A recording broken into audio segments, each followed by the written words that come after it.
Is in the books. Not the way we wanted it to go, but it started the way we wanted to go. For Peyton, starting on the bench. Derrick Rose, Taj Gibson getting the start. Nerlens Noel coming off the bench. Energy was high amongst the fan base. Energy was actually pretty high in the game. Back and forth. Really weird start though. We had some technical difficulties in State Farm Arena. I thought like a good neighbor, State Farm was that's neither here nor there. Rough start. And it just continued to get worse as the game went on and the Hawks found their touch. Shot after shot. Was it the defense? Was it their offense? We'll talk about that tonight. All in all, they were able to close the deal, seal the deal, winning this game. I don't know if you can tell, but I'm very frustrated. And it's not me, not just me. I'm sure Chat's frustrated, but I got my man JD with me here. It's boy CK holding it down here on KnicksFanTV, presented by Manscaped, holding it down till CP gets his bearings together in ATL. He'll be joining us shortly. But yeah, tough loss, 105-94. Felt like it was a 30-point loss, JD. I don't know about you. Felt like we lost by like 28 damn points. But we only lost by 11, so I guess that's the silver lining if you want anything. But JD, man, first and foremost, how you feeling and how you feel about this game, bro?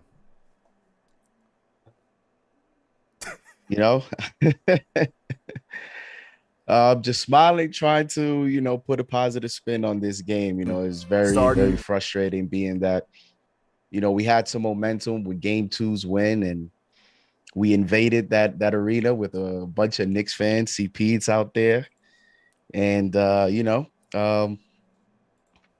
tough loss. I'm sure many of us are going to have very similar takes on tonight's game, being that a lot of what transpired is very obvious to many of us that saw the game, with some duds from some specific players that I'm sure we'll get to. But like you said, it was a weird game. The way the game started, I thought we were gonna, have to weather the storm, being that Atlanta was gonna be very pumped. You saw what Trae Young said at the end of game two. You saw Reggie Bullock's tweet. Everybody was so excited. And we managed to survive the first quarter. We were up 2 after 1. Yeah. And I thought, okay, maybe we have something here. Even, RJ struggled there in the first quarter. Yeah. We weren't hitting shots. Randall got off to another slow start, and still we were up 2. So I felt good going into the second quarter, and then from there everything derailed, and it caught up to us. Not having, Randall and RJ step up to the plate, through the duration of the game, caught up to us, and we took a tough loss, and now we have to prepare for game 4. Facts. And like you said, we're going to hear it all night on the phones. I'm 100% sure we're going to hear the finger pointing and, this person, that person. And, it's not all wrong. Like you mentioned, RJ Barrett, we definitely going to be talking about Julius Randle. But, the big change, like I mentioned at the top, was we finally made the starting lineup shift that everybody wanted. And not only did we just get Derrick Rose, we also got Taj Gibson, who both of them played really well to close out that second half in the last game, in game 2. So the combination there, you just knew Tom Thibodeau was going to go with his guys. And I think that was the right move. A lot of people a little bit worried, saying that with taking Derrick Rose out of the second unit, that hurt the second unit. But arguably, I feel like the second unit did okay. But, it was just overall just a weird, ugly game. It felt like I said, we're all going to sit here and talk and complain and sound as if we got beat by 40, and it should feel that way because it's still a playoff game, and we're now down 2-1 in the game, in the series where we had home court advantage, so it's going to feel like a lot. But having the situation that we had where RJ Barrett couldn't get it together, Julius Randle was trying his best but could not find the damn net. And to only lose this game by 11, like I said, there's some wishful thinking in that hopefully some people will see. But, Alec Burks wasn't the heroics, haven't showed up since game 1. Nerlens Noel was getting beat up all over the court, and you can tell he's just not 100%. There's a lot of things that we can mention in today's game, but we'll get to all of that as we get to the phones here shortly. But specifically, I do want to talk about Derrick Rose. I want to hear your thoughts on Derrick Rose starting and just pretty much, unfortunately, a wasted, amazing performance from Derrick Rose in this game. I mean, I'm hoping the team, his teammates, look at that performance, and I hope that they learn something out of that in terms of perseverance and showing up, right. and playing in the big moment, not allowing the moment to get to them. And I hope that inspires them for game 4, because at the end of the day, we're going to need to bounce back if we're going to go to the Garden, 2-2. And he's adding to what has been an amazing story this year. He was very close to winning Sixth Man of the Year. Jordan Clarkson deservedly won the award. Yeah. I thought he would play well on the road during the season. He shot 31% from 3 at home, 44% from 3 on the road. And I had mentioned that in order for us to win, to make any playoff noise, we're going to need to win road games. And now that we're down 2-1, we're going to need to win one in Atlanta at least to win this series, it looks like. And he went 3 of 5 today from 3, 13 of 21, 30 points, 5 assists, 6 rebounds, played 39 minutes. It's a concern to all of us, but he did mention on his post game after game 2 that, he understands that many are concerned about the minutes that he may play, but he has worked extensively in preparing for this moment. So is that a player saying that because he just has to, because he's going to play minutes, or has there been some true work behind that? Well, if you look at the performance today, right, and then you look at the performance last game, it's trending more towards he's prepared for this moment. He's actually worked hard to have the endurance and have the strength to withstand this many minutes. And listen, we're going to need more of it. Yeah, that's at the that's the other side to it. CK is it's been great to this point, but unfortunately, it looks like we're going to need 38, 39 minutes, and we're going to need another performance like this, because at this point now, we don't know when Randall is going to show up. We don't know when RJ is going to decide to hit shots. Yeah. You're not pretty sure what you're going to get from Reggie Bullock game to game. And then you have the rookies who are going through this for the first time. So, he's adding to an amazing story. And at the end of the day, we're also going to need more of it too. Yeah. Another thing that I found disappointing, I felt like for the first time in a long time, even though the officiating tonight was kind of wonky in my opinion, both ways, not even just for us. For the first time in a long time, we held the differential in free throws. They, especially after seeing how last game went with the free throw differential, we took a total of 30 free throws to their 8 for the game? Plus 22. Isn't that crazy? And still lost this game by 11 points. And that just showed how, and we could talk about the percentages from the field because that was probably the bigger thing. They just showed how weird this game was, because you don't often see that in the NBA. I'm not trying to make excuses for the referees. That's just us just not playing well.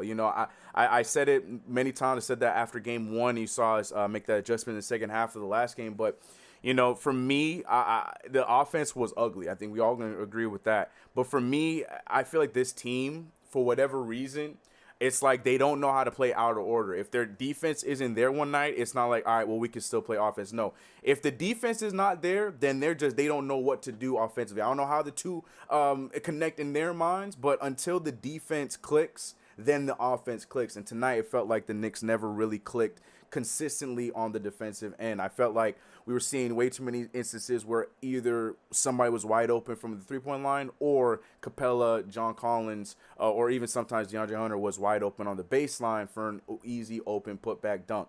I felt like it was one of the two was happening all night consistently because we were overloading. Like I guess people were calling for that. I feel like it's a bit unnecessary. I feel like we've shown our defense is strong enough to stay on man to man with our guys, or with the other team's guys. But I feel like, we got a little too aggressive. We overloaded to the point where Trae Young and their amazing ball movement, that's attest to Nate McMillan, they exposed us in the corners getting open threes and exposed us on the baseline getting open dunks. So we're going to let the free throw thing go aside unless you want to mention that. But what's your thoughts on that? Do you feel like this was just an overall offense, just the offense wasn't working for us tonight? Hopefully it turns around. Or do you agree that the defense was definitely the main issue in tonight's game and then leading into the offense? I mean, it was definitely, breaking down. This is going to be the trend, CK. We're going to use the word weird a lot tonight because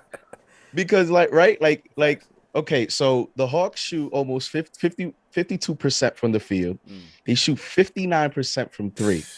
I give you those percentage. You're probably saying, did they score 130 points? Right. They scored 105. Right.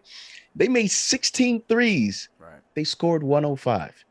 And it's a strange game to break down. But at the end of the day, when you allow a team to shoot those percentages, the end number of the score becomes irrelevant, because then you say, okay, well, if we get the performances we need from Julius Randle and RJ, then you allow a team to shoot that percentage, you're still most likely may not win the game. Right. It's not a recipe for winning. And I wonder if, it's getting to a point now with 3 games where maybe some of your teammates are feeling pressure because your best players are not coming through. So how, the tale of the NBA is, everybody says you play defense, it sets up your offense, but is it getting to a point now where our offense is just, we're going through too many dry spells. We're going through too many of these long 4 or 5 minute runs where we just look discombobulated. You start to wonder if some of, the teammates of Julius Randle, for example, it becomes a burden, not only physically, but mentally, to stay disciplined in your assignments, to stay disciplined in your rotations, having that mental hurdle of, having to fight possession after possession, and then you're not scoring on the other end. You're putting so much pressure on your defense. So the defense definitely was a big reason why we lost the game tonight. You want to hold them under 100 points. The Knicks record this season was like 20-something and 4 this season when we held the team under 100 points. But we also have to find a way to score, man. We have to find a way to score. 100%. And you saw that a little bit in the beginning of the fourth quarter where it felt like, we were getting those stops. We were playing defense, just doing what we normally do in the fourth quarter. All of a sudden looking like we're locked in and want to play basketball. And those resulted in those fast break transition to Obi or, just any transition shot or ball movement, just how it always goes. And you wonder how that would have went if we played that kind of defense the entire game. But like you said, though, like we're here talking about defense, but we did hold this Atlanta Hawks team that shot those ungodly numbers you just mentioned and only had 105 points. So it's just, like you mentioned, this is just such a weird game to break down, and we will. Like we said, we're going to go to the phones here in just a second. And that being said, JD, you on the Discord? Are you part of the KnicksFanTV Discord? Because I got to get you in there so you can hear the phone calls. Yeah, you got to get me in there. For sure. Can we drop that link? And this is not just for JD, but for everyone else too in the chat. If you guys want to make your call, at least until CP gets in here, we'll be taking our calls through the Discord right now. But we'll drop that Discord link in the chat in just a second, JD, and then just hit that, and then I'll show you how to get in there from there, because that's where we get our calls from tonight. But yeah, let me see. I saw Chuck D just dropped a shout out to Chuck D. You know what to do. Hashtag PE's in the chat, and the man Chuck D said Giannis was getting trashed because every team caged him out of the playoffs until now. And he, a double MVP, don't expect Julius to beat those schemes. We gotta really, we gotta really be a Big 15 now. Hit shots, make stops. I agree with you, Chuck. I've been saying the same thing. Like I feel like we're gonna hear it all night on the phones. RJ this, Julius that, and though yes, we could have definitely used some of their help with Derrick Rose, because there's a few what's it called? There was a few quarters there where the second leading scorer was Reggie Bullock behind Derrick Rose, and we can't have that happen consistently. But also with that, like you just mentioned, Chuck D, if we gonna play into this Big 15 thing, then you're right. Everyone has to step up. in moments, in nights like this, or like this entire series so far, where your guy Julius Randle or RJ Barrett are not doing what they can do, you got it next man up. And we saw Alec Burks do that in game 1. Haven't seen that since, but I mean he's been playing well, but offensively hasn't been the same as game 1. And that's what it takes. The opportunities are there. Tibbs is giving them the opportunities, and it's theirs to take. So it's hard for me to just point strictly on RJ Barrett and Julius Randle and say we lost because of y'all. They're a big part of it. That's what it takes for being the leaders of the team. But at the same time, it's hard for me to just be like, if y'all did your ish, then we wouldn't be here. I can't do that. We want to talk about being a big 15, then we got to play like a big 15. And right now, it's just a big 1 because Derrick Rose was the one that was doing everything for us tonight for sure. But yeah, so shout out to Chat, and yeah, great point too. And yeah, Julius Randle was being, it didn't matter where he went, there was always somebody else ready for him, just waiting for him. So yeah, we also don't talk enough about that. But good point there, Chuck. Good point. Are you in the Discord? Yeah, I believe so. I am. All right, and then go over to the left, all the way down. You should see the lounge, and I'm gonna drag you into the live show with me. The general one. No, all the way, it's under callers. And you'll see lounge. You should be able to jump into that. And I'm going to drag you into the call with me. Yeah, there you are. I see you, bro. And I'm going to move you into the live show. And then mute your Zoom real quick. Sorry, y'all. We getting JD in. For those who may or may not know, this is JD. You want to give yourself a little, promo yourself right now, man. Talk your talk, bro. This man makes great content. For those who don't know, I'm JD, JD Sports Talk. Just normal YouTube content creator, big Knicks fan. And yeah, it's pretty simple. It's here to talk Knicks. And you guys hear me? Yeah, we hear you. You're good. We can hear you. You're coming through. I'm good now? Yes, sir. Yep. No, mute your, I got you. You're good. You're good through the Discord. I can hear you perfectly. You actually sound nice and clean too, man. I don't hear you now. Oh, you don't hear me? Hold on 1 second. Let me see. Wait, you don't hear me at all, JD? In the Discord? All right. So if I mute myself, but you hear me now, right? Yeah. Yeah. Okay, well, mute yourself, and I'll just keep myself unmuted on here. We'll figure that out later. But I can hear you on the Discord just fine. You're good. But yeah, man, you heard him. JD Sports Talk, go check him out. But we're going to our first call tonight. Like I said, if you guys want to call in for now until CP joins, we'll be doing all calls through the Discord. So make sure you come through the Discord. And right now, we're going to start off with none other than King Deej. I know you were hyped up after game 2. We all were, but I'm dying to hear what you were thinking after this game 3 debacle. What's good, King Deej? How you doing, bro? Well, what's up? I appreciate that intro, JD. What's up, my man? I never met you, never saw you on the show, but I respect everybody that comes on the show. So salute to you for being here. For a reason. Everybody hit. Yeah, no, absolutely. Hit that thumbs up button for the squad. Run it up. Even if Ashley and CP not here, CK holding it down. Now, I don't know. I might sound mad delusional right now. Everybody in the chat might laugh at me for this. But if I told you that the Hawks shot almost triple, percentage-wise, triple good, like they doubled they doubled the field goal percentage from 3 and from the field than the Knicks. Mm-hmm. And despite all that, it was a 10-point, 11-point game in the fourth. I can't explain it. I honestly can't explain it, CK. But we are I feel we're a Julius Randle explosion away from this becoming an entirely different series. And I just even though he's getting crucified online and on social media, of course, yeah. I don't think he felt. I honestly don't think he played that bad today. You know what the problem was about the game today? He couldn't make a shot. He missed a lot of open shots, but he didn't really force it like game 1. And I told you guys how I felt about game 2. Game 2, he got bailed out. But tonight, he just couldn't make any shots, shooting-wise, percentage-wise. So I don't feel like he played that bad because in his sleep, we're seeing the worst of Julius Randle, and he's still getting a double-double.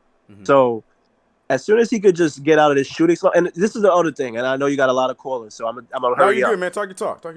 All right, this is the first time. This is the first time all season that he's shooting bad, and at the same time, the starting lineup is all shooting bad. It's the first time all season. So I don't think he's going to shoot this bad for the whole series, and I don't think the starters are going to shoot this bad for the whole series. It's one or the other. One or the other has to wake. Yeah. And as far as everything else, like I don't feel like they played that bad. It was just the Hawks were shooting the lights out. They'll never shoot the lights out like this again.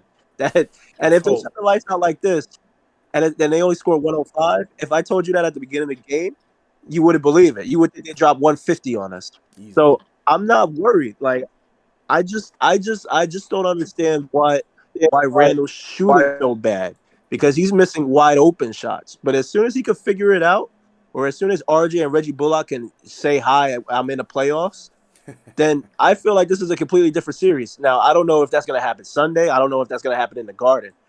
But I need to see how Randall plays for Game 4, and that'll go a long way. If he plays like Game 4 and he can't shoot, and he's figured out the double team. Right. Like, he's passing it off. He got Taj underneath the hoop with a dunk, got Noel underneath the hoop with a dunk. So you just have to keep doing that. It's the way when he drives, he has to look to pass it. Right.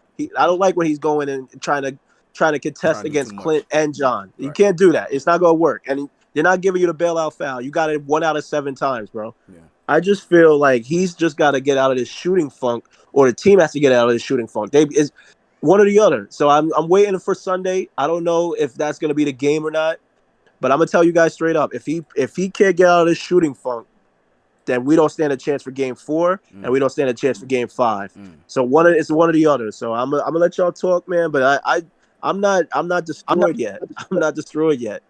I honestly felt we should have got killed by 50 tonight, and it was an 11-point game. So I don't. Everybody just calm down. There's still got 2 games left. The Hawks is not gonna shoot basically 60% ever again, and I just can't see that happening. And if they do, then they get all the respect in the world. But I can't see that happening. I'm out. Peace and love. I'll see y'all Sunday. All right, bro. Appreciate you. King Deej with the voice of reason. Were you able to hear that, JD? Do you hear me? Yeah, I hear you. They're saying there's an echo. Yeah, because you got to change your audio to your headphones, because it's just coming through your speakers. Because we heard it on your end as well. But we hear you perfectly now on Discord. See, now I hear myself. Nah, I don't hear you right now. I hear myself. Sorry, JD. We good. Let's see. There you are. Output. Now I'm good? Yeah. Okay. Is there still an echo, though? That's the question. Nah, it's all gone. Okay. Because I hear you on Zoom, too. So to me, now I'm at so I can mute myself now? You can hear me good?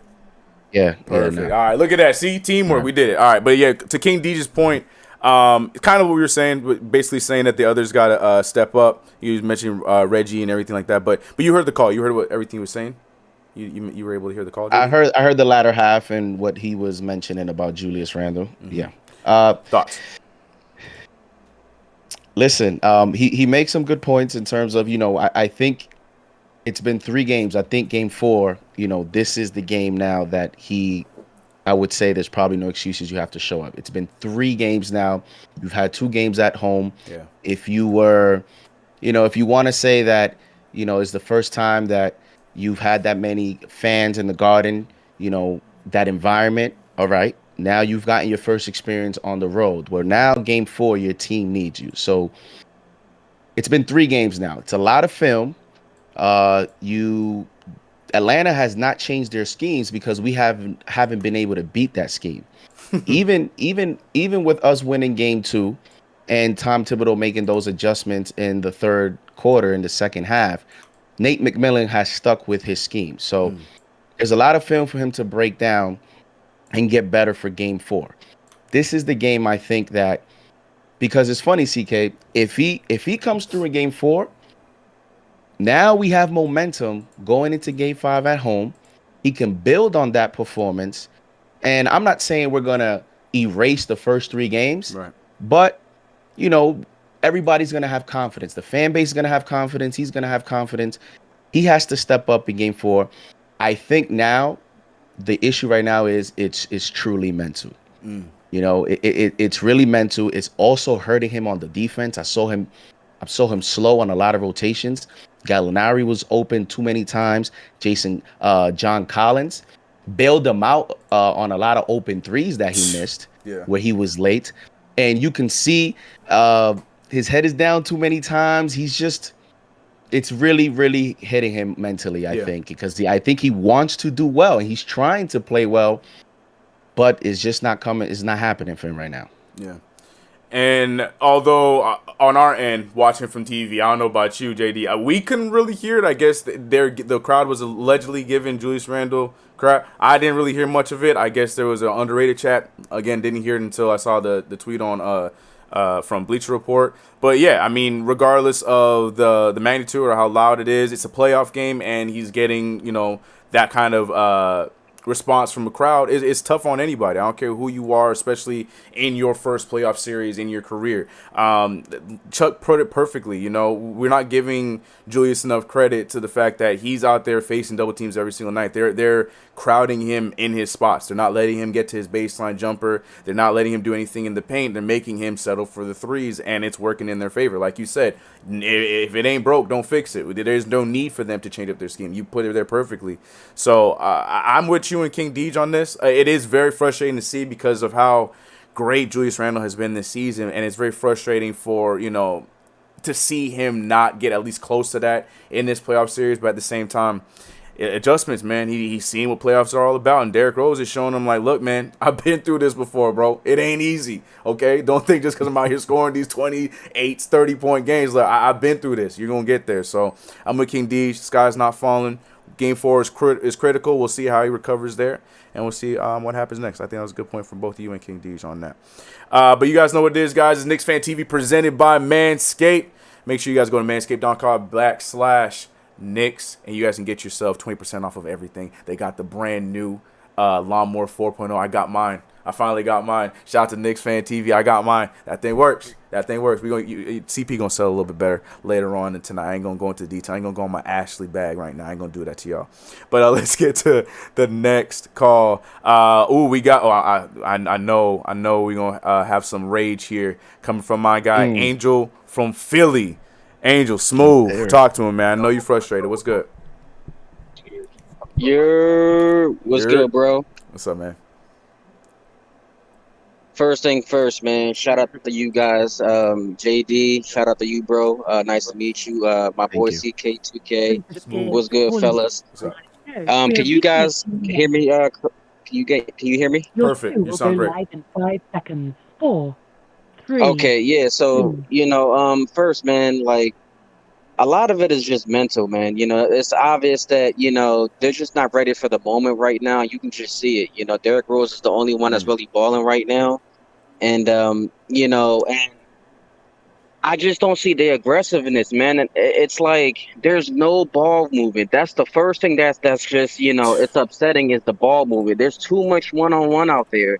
And then it's like, when Julius is getting hit with the double teams, he's passing the ball too late and turning the ball over, and that's just killing us. And, at the same time, like, I have an issue with, with Julius and RJ. It's like, bro, the jump shot is not falling. Go to the basket.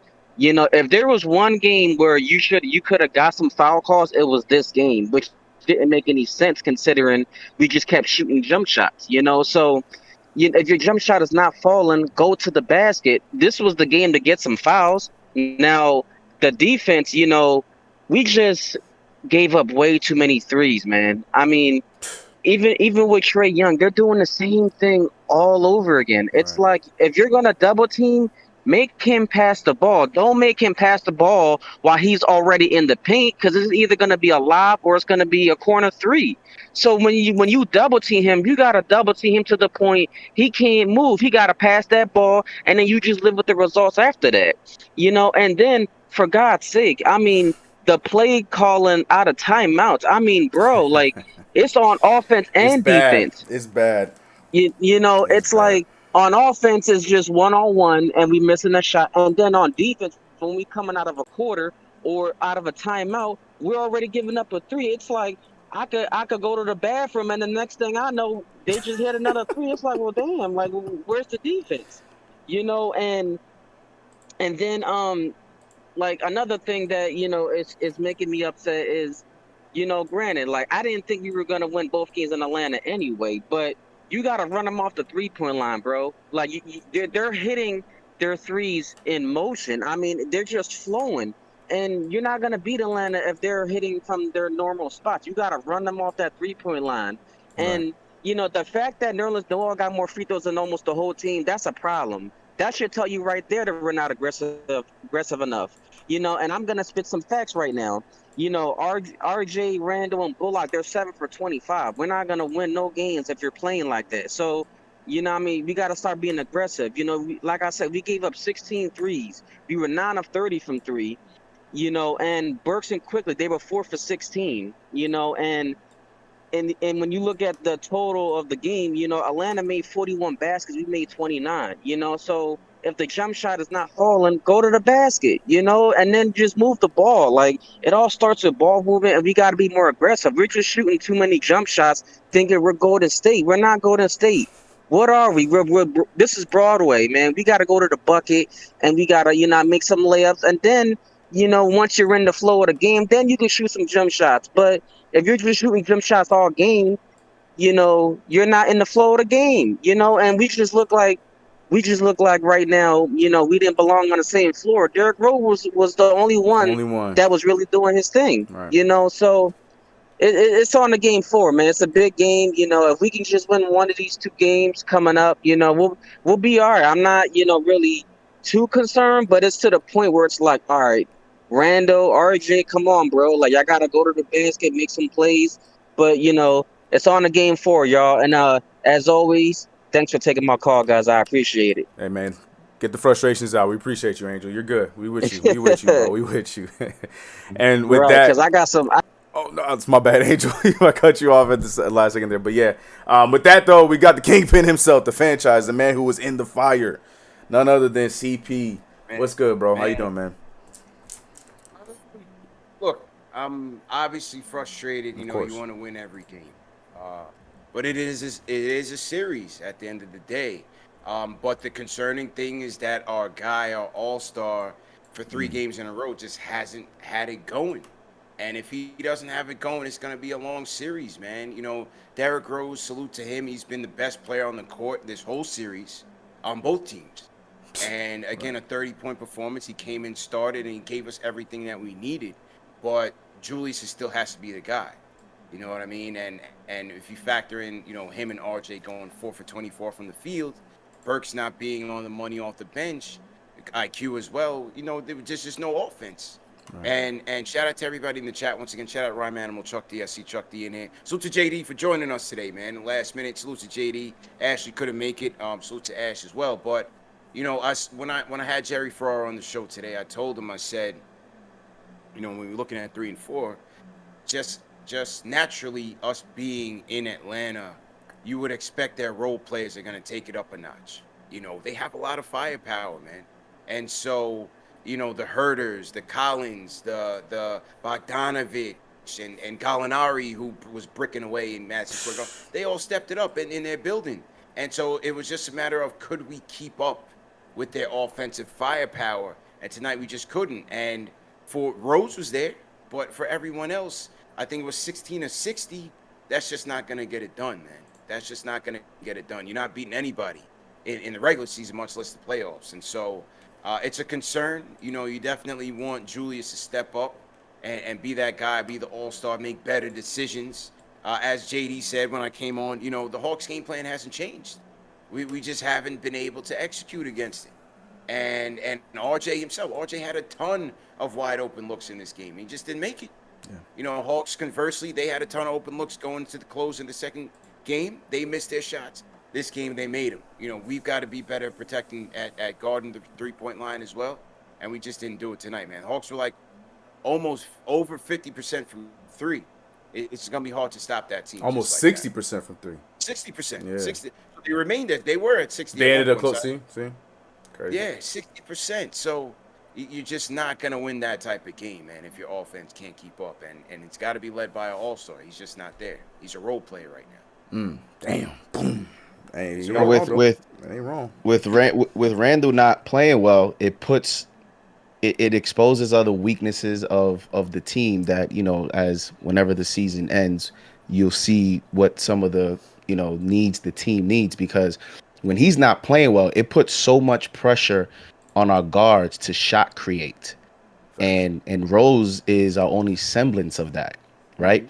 But then we need him to score because Randall's not scoring. So now Rhodes' mindset completely changes into an all-out scorer. Then where's the shot creation happening where our perimeter players are getting better looks? Reggie Bullock on a lot of threes tonight, where the way he was catching the ball, it was just nobody was in real rhythm, even shooting the basketball, and if Randall's not going to play well, it's just going to put a lot of, you saw IQ a lot of times. IQ got a lot of reps as a guard, and he tried to, and you saw it. He really couldn't explode. He had a few mismatches, couldn't take advantage of it, and so when Randall's playing well, it just opens up a lot for the rest of the court. When he's not, it exposes that. Yeah. And we've seen it, man. We've seen it for all three of these games. It just so happened that in the second quarter of the second game, we came alive with Randall coming alive and D Rose following suit and so on. And it helps to be home in that game too for that kind of moment. It helps. It helps. And CK, the Hawks crowd was rambunctious. They were in there with the overrated chants and whatnot. But I wasn't CP. We didn't hear it. It was there. I heard it a little bit. You did? I don't know. I didn't hear it. Yeah. He shot a free throw. And I heard some of the overrated stuff. Wow. See, I don't know. Maybe I'm deaf. I don't know. I had the volume on blast. But no, I thought the Knicks fans represented well, man. The pregame show that we had, the pregame party that we had at Hudson Grill, we were in there heavy, man. We had like 60 deep in there, and we had a couple Knicks fans around us where we were sitting. We were sitting behind the Knicks bench in section 120. Spike was there. Listen, we were in there, but the Hawks fans represented well. I just felt like this was their night, and obviously Game 4 is a must-win for us, but it starts and ends with Julius, man. He's got to be better. And I forgot who it was that made that point that, a lot of this season, he's made a lot of bad shots. He's been a bad shot shooter, and we have seen that in the regular season. Now, in this postseason against the Hawks, he's bricking a lot of them, and he did get to the line. He got to the line 8 times, and Knicks did get to the line quite a bit, more than the Hawks. Hawks only shot 8 free throws in this game. But it's just his timing wasn't right. His rhythm wasn't there.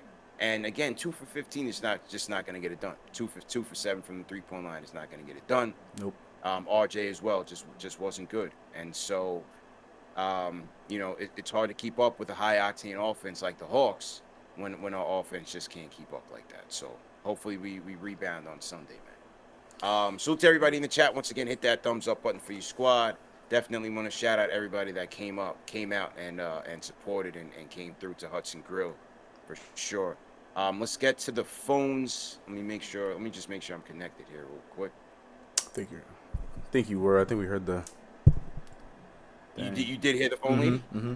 Okay, you did. Okay, that's her name is Mary. She's from Britain, Great Britain. So, my fault. I've been meaning to ask what her name was. All right, cool. Yeah. Okay, cool. Yeah. Let me just double check that real quick. Let's go back to the Discord. I see HD23 in the Discord. So HD23, I'm gonna go to you. HD23, what's going on, bro? HD23, going once. HD. Hello? Yo, what's up, man? Hey, what's up, man, guys? I'm disappointed, but and a little scared, to be honest, about Sunday. I know, I'm usually the most optimistic fan. But we made so many errors, and I know there's that belief that Hawks can't be shooting 60% on Sunday. But at the same time, if we're going to play garbage defense and garbage offense like that, they're going to kill us. Yeah. Because what I don't understand is they're running the same play. All they're doing is setting the top screen, and then the point guard's coming in, either throwing the floater or throwing the lob. And for some reason, our power forward can't come up on there and stop it. Floater, though, bro. The floater's been lethal for Trae Young all year, bro. All year, no team has been able to stop that, man. And it opens up everything. Pick and roll is the most simple play in basketball, but it's the hardest play to stop. And it is. You're right about that. Automatically, when his big man is as dominant as Capella has been, and you could throw it over the top, or you kick it out. Listen, this is why the Hawks are where they are. This is why they are 26-11 under Nate McMillan in the regular season. Offense is lethal. It can do that. Yeah, I'm saying, why not just give him the 3 then? You can give him the deep 3 instead of being chasing him all around when you're struggling with that. Yeah. Yeah. But at the same time, I'm still believe Julius Randle has one good game in him, because he right now is playing his first playoff series away. And this was his first game away. Yeah. So I have a feeling, I don't know why, but I feel like next game he is going to bring it out. And there's no way we shoot this bad from 3. That's the thing. And I know Tibbs will bring the energy. Hopefully the players will understand. RJ has been very frustrating because he has the talent. He can play better. Like when he's going for drives, he's not using the Euro that he usually does, and he's just throwing it up. I mean, yeah, he's getting contact, but at the same time, he's got to make smarter plays. The players need to move around and create spacing. That is the issue. Yeah. Every time Julius Randle has the ball, he's holding it. Someone sets the screen, but then they're bringing their man to him, and it becomes a double team, sometimes a triple team. Yeah. People need to move the ball. The only one moving is Derrick Rose. He's playing the point, and he drives the lane and gets the foul. And you saw in the second game too, when we won, what happened? We started driving the lane, we got a couple of fouls, and we had a couple of shots, and eventually the 3-point shot opened up. That's what we have to do. We have to attack the paint. I'm mad hopeful. I hope it happens. As a Knicks fan, you're always the most negative, of course. But hopefully we got this. We got this, guys. Let's remain positive. We got this. Have a good night, guys. Please thumbs up for the boys. Series. Appreciate that, bro. Appreciate that, AC. It's a series, man. And yeah, it's okay to be nervous about it because every game is close. Every game counts, But Hawks went out and they closed the second quarter well, and they never looked back. They never looked back. Second half, they opened it up some more. Knicks were able to cut it, I believe, to within 13 or so. But it's hard to overcome that type of deficit when their offense is just clicking on all cylinders like that. I mean, fellas, what do you think, man? Yeah, I'm agreeing with the call. I feel like one thing that Julius Randle got to a little too late, in my opinion, was going to facilitating Randle style mode. I call it facilitating Randle mode, but because you could tell, I can't remember if it was the end of the half or if it was early on in the third quarter, but he was starting to force up some shots that were a little knuckleheaded. You know what I mean? Because you could tell his frustration, like you both mentioned. The crowd was in his head, and understandable. You know what I mean? But I feel like where he plays his best basketball, where we saw a little bit more in game 2, is when he is looking to get the ball moving around and then finding his shot second. Because especially with the Hawks playing on him the way that they have been, where on his every move they got somebody, just a spy almost, waiting for him to show up there so they can hit him with the double team. He's got to be making quicker decisions, and it's almost like the best fast decision is always moving the ball to somebody else, because hopefully somebody will end up being open. So I think my one gripe with him is that he kind of regressed a little bit, forcing the issue there a few times in that third quarter, especially. And I feel like, letting the game come to him, I feel like that's the theme of the series so far. He definitely has to do that. But I agree with you guys. It's a lot. I'm in the middle of that whole Julius Randle needs to give us more, because, like you said, CP looking like a role player. But at the same time, Julius Randle is still, doing what he can with what he's being given, because we cannot take for granted the fact that the Hawks are guarding him well. We cannot give the Hawks not their credit for that, because they are guarding him really well, and we gotta mention that. Chuck D put it best earlier in the super chat, so we'll see. Yeah, and he said he sees Randle having one more game in him. Well, it better be the next one. Right, for real, right? Because even, it's going to be tough, even if we're down 3-1, if he decides to show up game 5 at the Garden. I mean, we game 4, you down 2-1. This is the game that, this is the game that stars are made of. You have to come through the next game. To his point about, the floater, as CP was mentioning, when Quickly was doing it, and he's a rookie, who was stopping that? It's a deadly move when you're able to perfect that, especially when you're a small, slippery guard and you're getting through a pick. It's hard to stay with you. And then once you have that airspace in the paint, you're getting good looks most of the time because the big man most of the time is either dropping back and waiting for you, or if he's covering you, then you make a play, and he's a playmaker. You see, that's the difference between him and Quickly. And so, but what I will say is though, is Derrick Rose is having trouble guarding him. He is. Derrick Rose dies a little bit when he gets a pick. He's trailing him a little bit too far. And so I would put Bullock on him from the beginning of the game. Listen, I'm putting Rose probably on Hunter over Bogdanovich. I'm making the adjustment. If they decide to post him, so what? Agree. Let someone else on Atlanta make that play. Agreed. If we have to double team DeAndre Hunter because he's posting up Rose, then we do that. I'm gonna die with someone else making the play. So that's the adjustment that I will make defensively. Also, to try to preserve Rose a little bit. I thought we would defend him with Bullock from the beginning of the game, but we'll see what happens in Game 4. I lost some audio there for a second. It should be good to go now. Salute to everybody in the chat. Once again, hit that thumbs up button for you boys. CPCK, my man JD in the building. Number one show for the fans by the fans. Tough loss for the Knicks, man. Knicks go down in Game 3 in the A, 105-94. I want to salute some super chats that have come on. Salute to Corso117. He says, this series has really shown how badly we need another playmaking point guard. Rose is carrying us, but without him, second unit, that group totally loses its punch. We need to win Game 4. We take home court back. That's it, man. That's it. Paul Robinson says there is not an adjustment that can be made to make up for Julius Randle choking all series. He's been doubled all year. No excuse. Shout out Charlie Correa. Charlie, what's going on? He says, no one clothesline Trey. I'm legit on my way to do it myself. Hashtag Nick Gorilla. Hashtag Nick's chick. Hashtag Esteban is finally free. So shout out to Esteban. Shout out Flo Hypnotics. It says we got to move on to the next one. Keep the faith. New York. John Kim sends a super chat. Shout out to South Korea. It says no one can guard Julius on the Hawks. If he drives it down the middle, he needs to stop going east-west where the Hawks are waiting to double him. Well, listen, man, Capella's been a dominant, big. Yeah. This series, not necessarily the series, but this season, and so it's kind of hard, man. He makes you second guess a lot of your decisions, and so it's good defense by them. But like I said, a big difference on the flip side with the Hawks is that a lot of their role players stepped up and made big shots, man.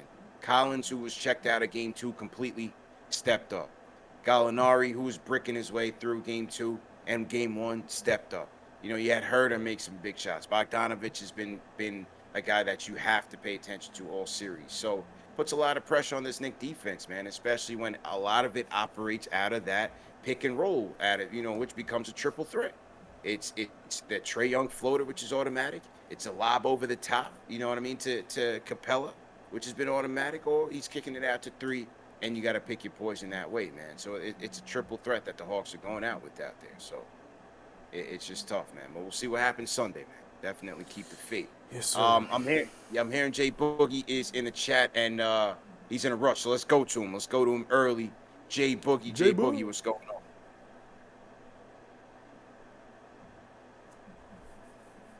Jay Boogie, going once?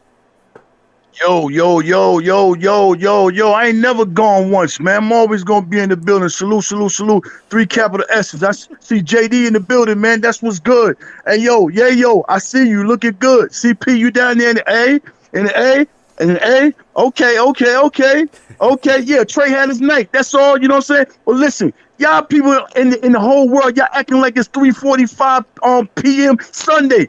That won't Game 4. You know what I'm saying? We got another game. Y'all act like we can't respond. Y'all act like we can't answer. Y'all act like we don't know how to come back after a bad game. Them guys know how to do all that. You know what I'm saying? Atlanta did what they supposed to have done. They were supposed to hold court the first game. That's something we didn't do in our first game, but we responded. We had to answer the game too. You know what I'm saying? I don't look for them to be able to do that same thing. They played their best game tonight, man, all the way across the board. They shot lights out. Dude had 14 assists. He had over 20 points. You know what I'm saying? Everybody Everybody was skyrocketing on the Atlanta Hawk team, and we only lost by 11 points, man. Stop it, man. Stop the madness, man. It's all right, man. Be easy, man. We ain't gonna be acting like we're in that questioning room and somebody behind that black window and start pointing fingers at somebody, man. Stop that. I'm talking to the whole world, everybody, man. Stop that, man. Believe and have faith, man. We got here this far. A lot of y'all ain't even had the faith to get us here this far, man. Just be easy, man. Wait till Sunday at 1 o'clock, man. And when you go to the pool, you know it's already 105 degrees. You still put your hand in there to test the water, or you put your feet in there to test the water. Then you jump in. That's what we did game 1. We put our hand in there to test the water. Game 2, we jumped in.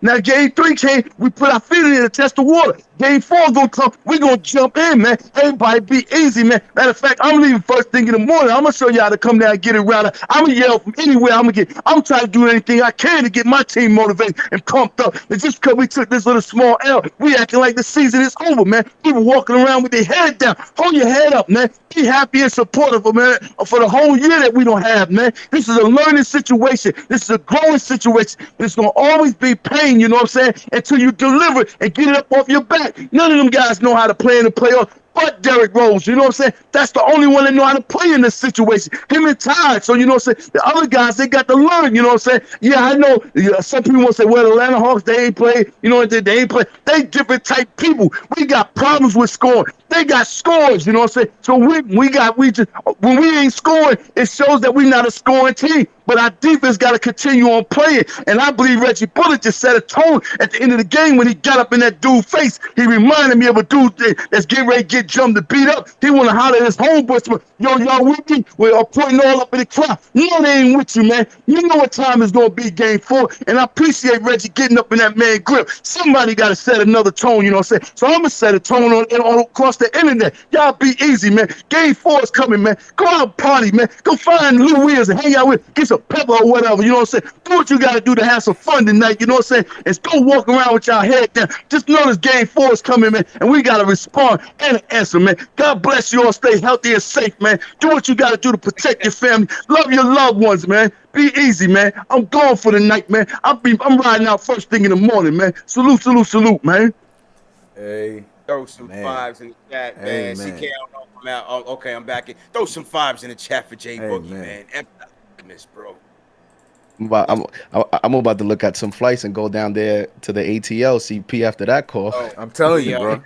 Yeah, heavy out here, nevertheless, man. J Boogie's on his way, and we got some reinforcements coming with us for Game 4, man. But look, it's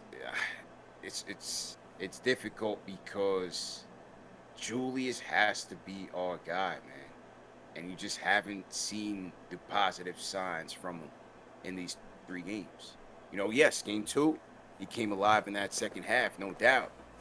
But, you know, tonight, game 1, it's not going to cut it, bro. He hasn't even been, he's been decent for a half. Yeah. And we saw the results of what that decent play, you know, did to not only the result of the game, but the rest of the team.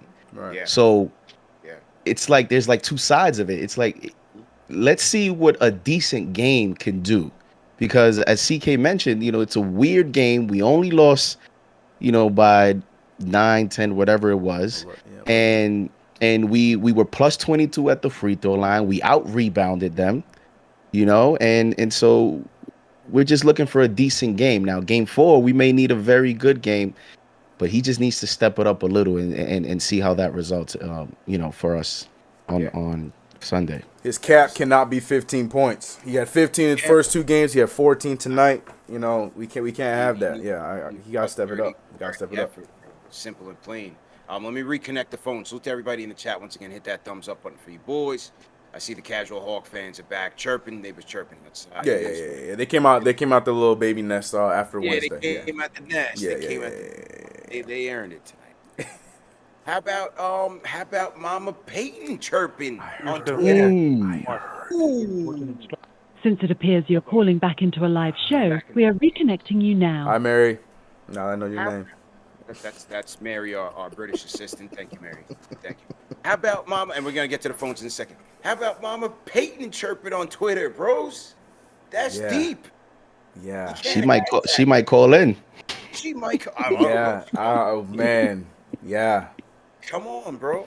Yeah. I mean, that just says to me that the Peyton thing, he's going through the media talking about, oh, I don't even know about this. I never knew that, my playing time was in question or that the fans were against me. Come on, bro. Yes. I The whole know, family, man.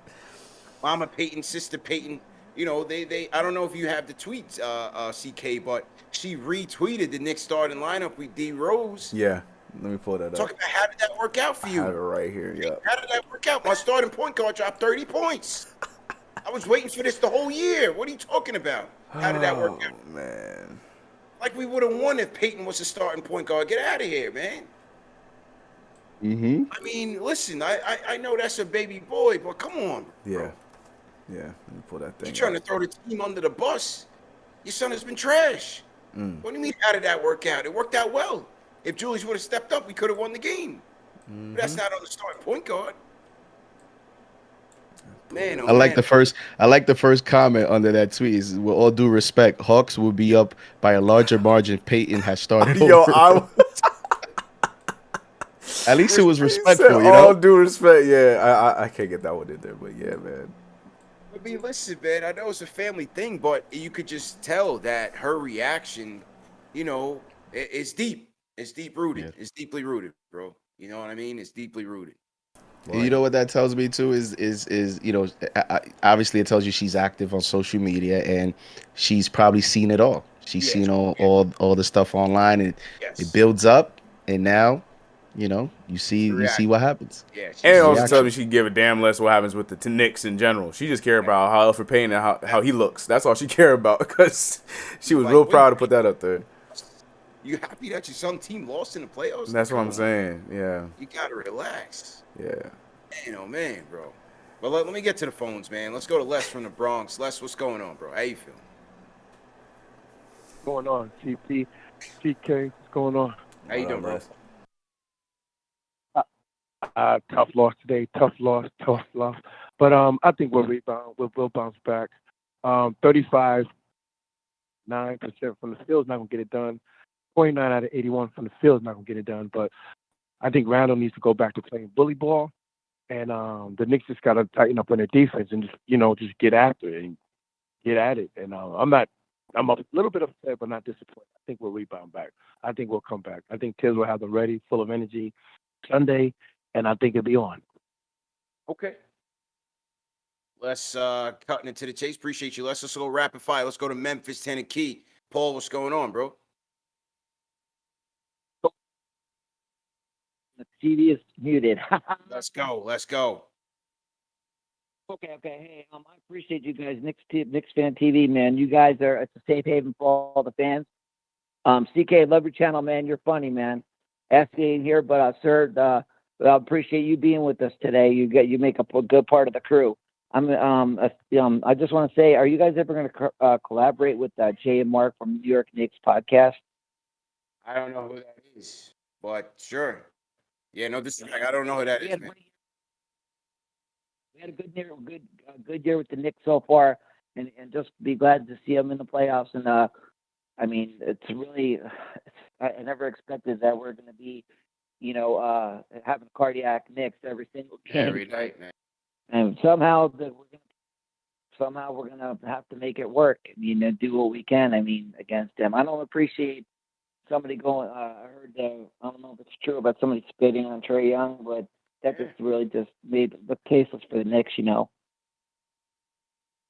That's one person. We don't co-sign that, man, and appreciate the call and the support, Paul. We don't co-sign that dude. We don't want to give him any more attention, than they deserve. They got banned from MSG as they should have, and that's that.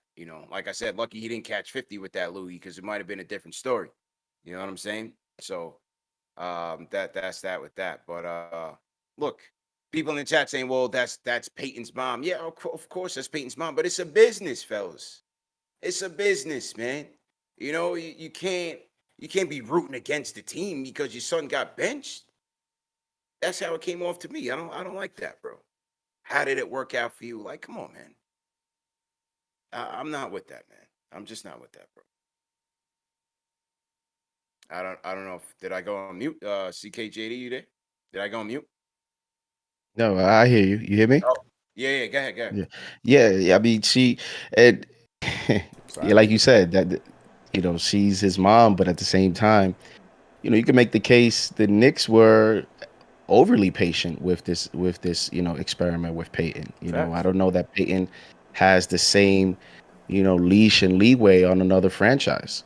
And Tibbs has been extremely supportive, even when time after time throughout the season he was being questioned about Peyton, and Tibbs never wavered, continued to be supportive. So you know she should also look at the fact that the organization and the coaching staff has been very supportive of your son. They just made an adjustment. They made it in the game, and that's that. Point blank period. Facts, bro. Nothing but facts. He's been a starting point guard of the Knicks for 2 straight years. And digressed. You can argue that he digressed every single game. Yeah, come on, man. So, it is what it is, man. Emotions flying high right now. Yeah. Salute to everybody in the chat once again. Hit that thumbs up button for you boys. Salute my man J Cal checking in. J Cal, what's going on, man? How you feeling? J Cal, I was with me and J Cal were rocking games 1 and 2. I don't know if y'all saw us on TNT, man. We had it rocking game 2 for MSG. So salute to J Cal. Tough loss tonight. Knicks go down in the A 105-94. All right, let's keep it rocking with the phones, man. Let's go to Howard from New Haven. Howard, how you doing? Yo, what's up, fellas? Yo, I'm a big Knicks fan, man. I'll go way back. I'm going 20, 30 years. Listen, Knicks got to tighten up on that defense and everything. The other thing is, too, you can't have B, Randall, and I'm missing one more player on the court at the same time. So everybody moving their feet slow. I know everybody, we true New York fans. We've been up and down for many years. We looking to get a win. Tonight was, to me, just terrible. I know Randall and them ain't ready for the big stage like that. You know what I'm saying? I know everybody sugarcoat. Jay Boogie, I love what you shout out and everything else, but we New York people love, somebody got to take a little ball, a little New York grind in that type of ball play. Y'all know what New York is all about. Come on. You know what I'm saying? Even we got a couple of games still. We're going to be all right on Sunday, but they got to tighten up on that defense, man. Everybody going to hoop it on us. It's too much, man. It's way too much, man. I'd like to see somebody, anybody come in the lane. Randall, you're not there, man. You know what I'm saying? You got to maybe bring him off the bench, might bring a big spark to the New York City team. You know what I'm saying? I know business, you got to let your all-star play, but sometimes you just got to be a coach, man. Sometimes I think the coach don't have the rotation right, too, sometimes. I watched the game, like, frustrated, because there's some adjustments that he could have made, what did you a lot of players sitting around because they don't know what Randall's going to do. Is he going to go to the hoop? He going to shoot the jumper? So they get stuck. So we ain't got nobody to catch those and ones and clean up the basket for us if he missed. So everybody's standing around. We ain't moving the ball because they don't know what Randall's going to do. You know what I'm saying? And DR doing everything he could do.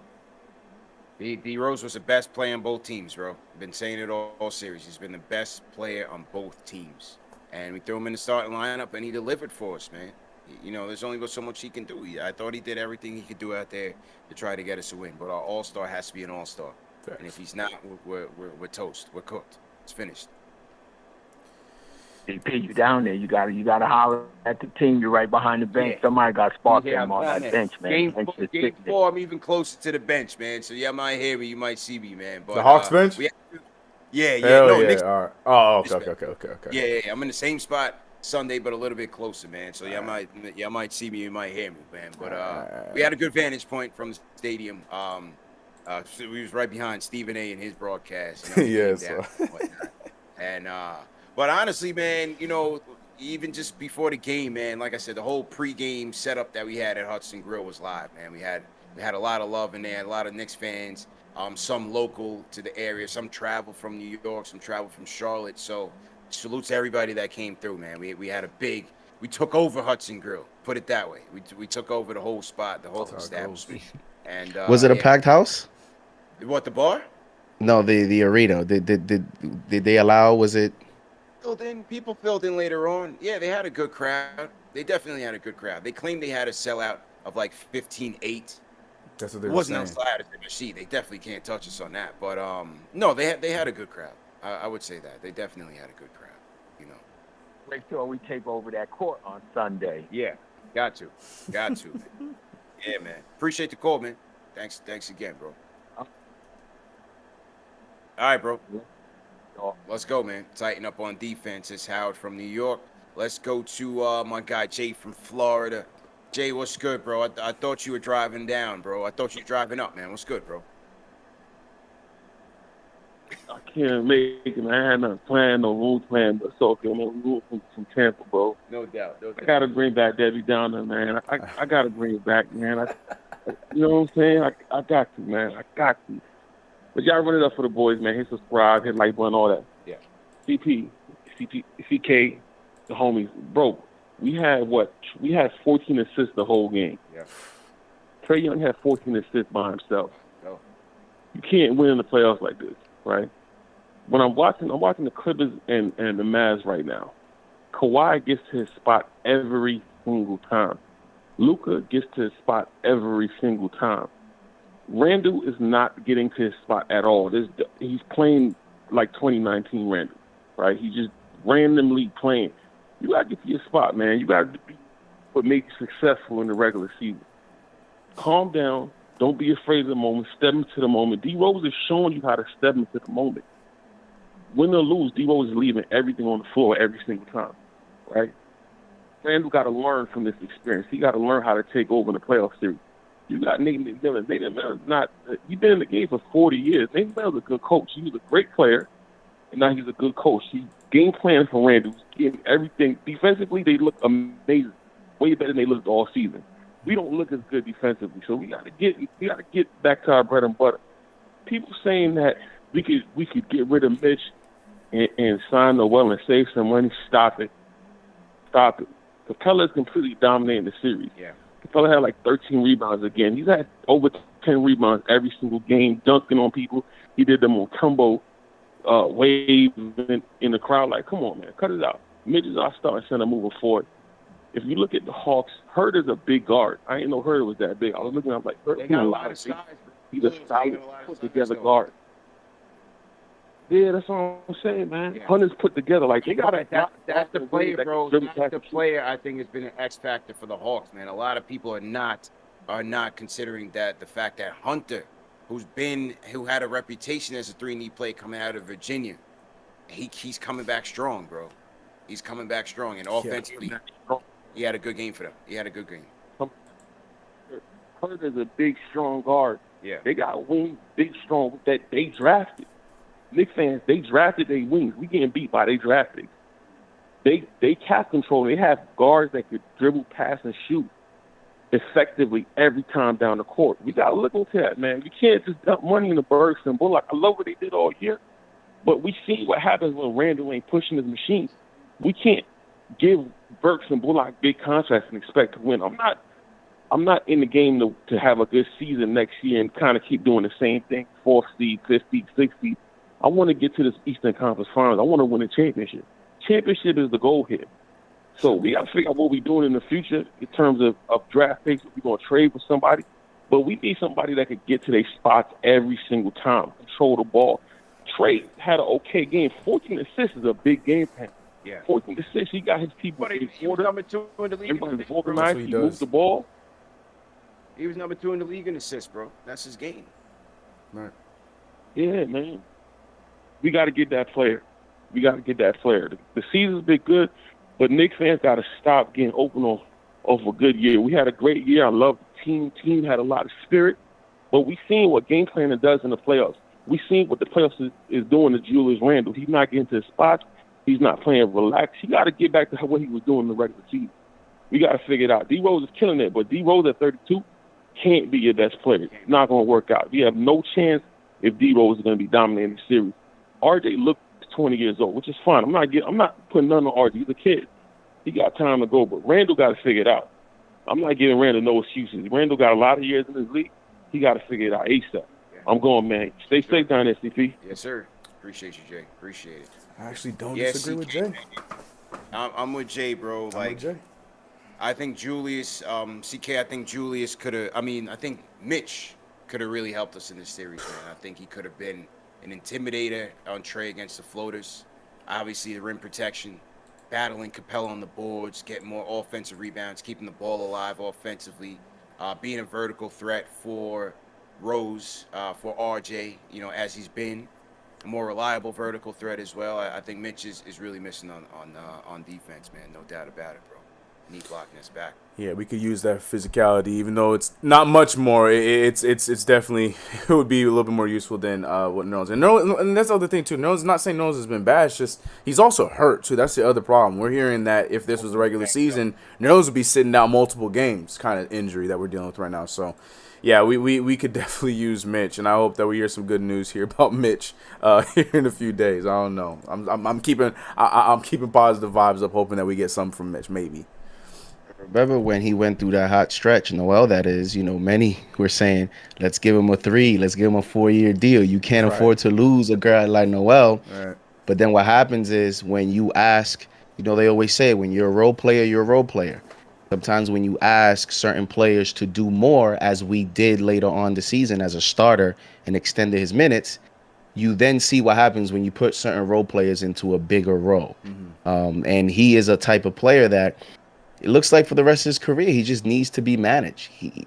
Any little thing is always a little nick, a little knack here. So, that's why you need a young guy like Mitch. And I can live with some of the ups and downs, but, he has a lot of talent. And you don't want to take the risk to lose that to go for someone that, you don't know what games you're going to have available for him. Yep.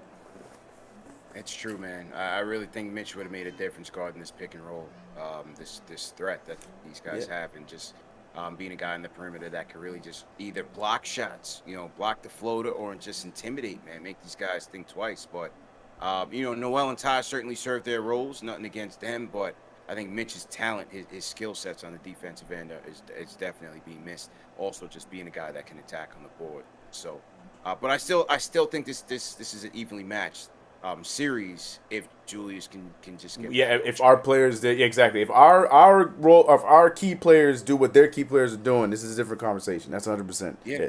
No way around. I don't care what any of those Hawks fans are saying in the chat.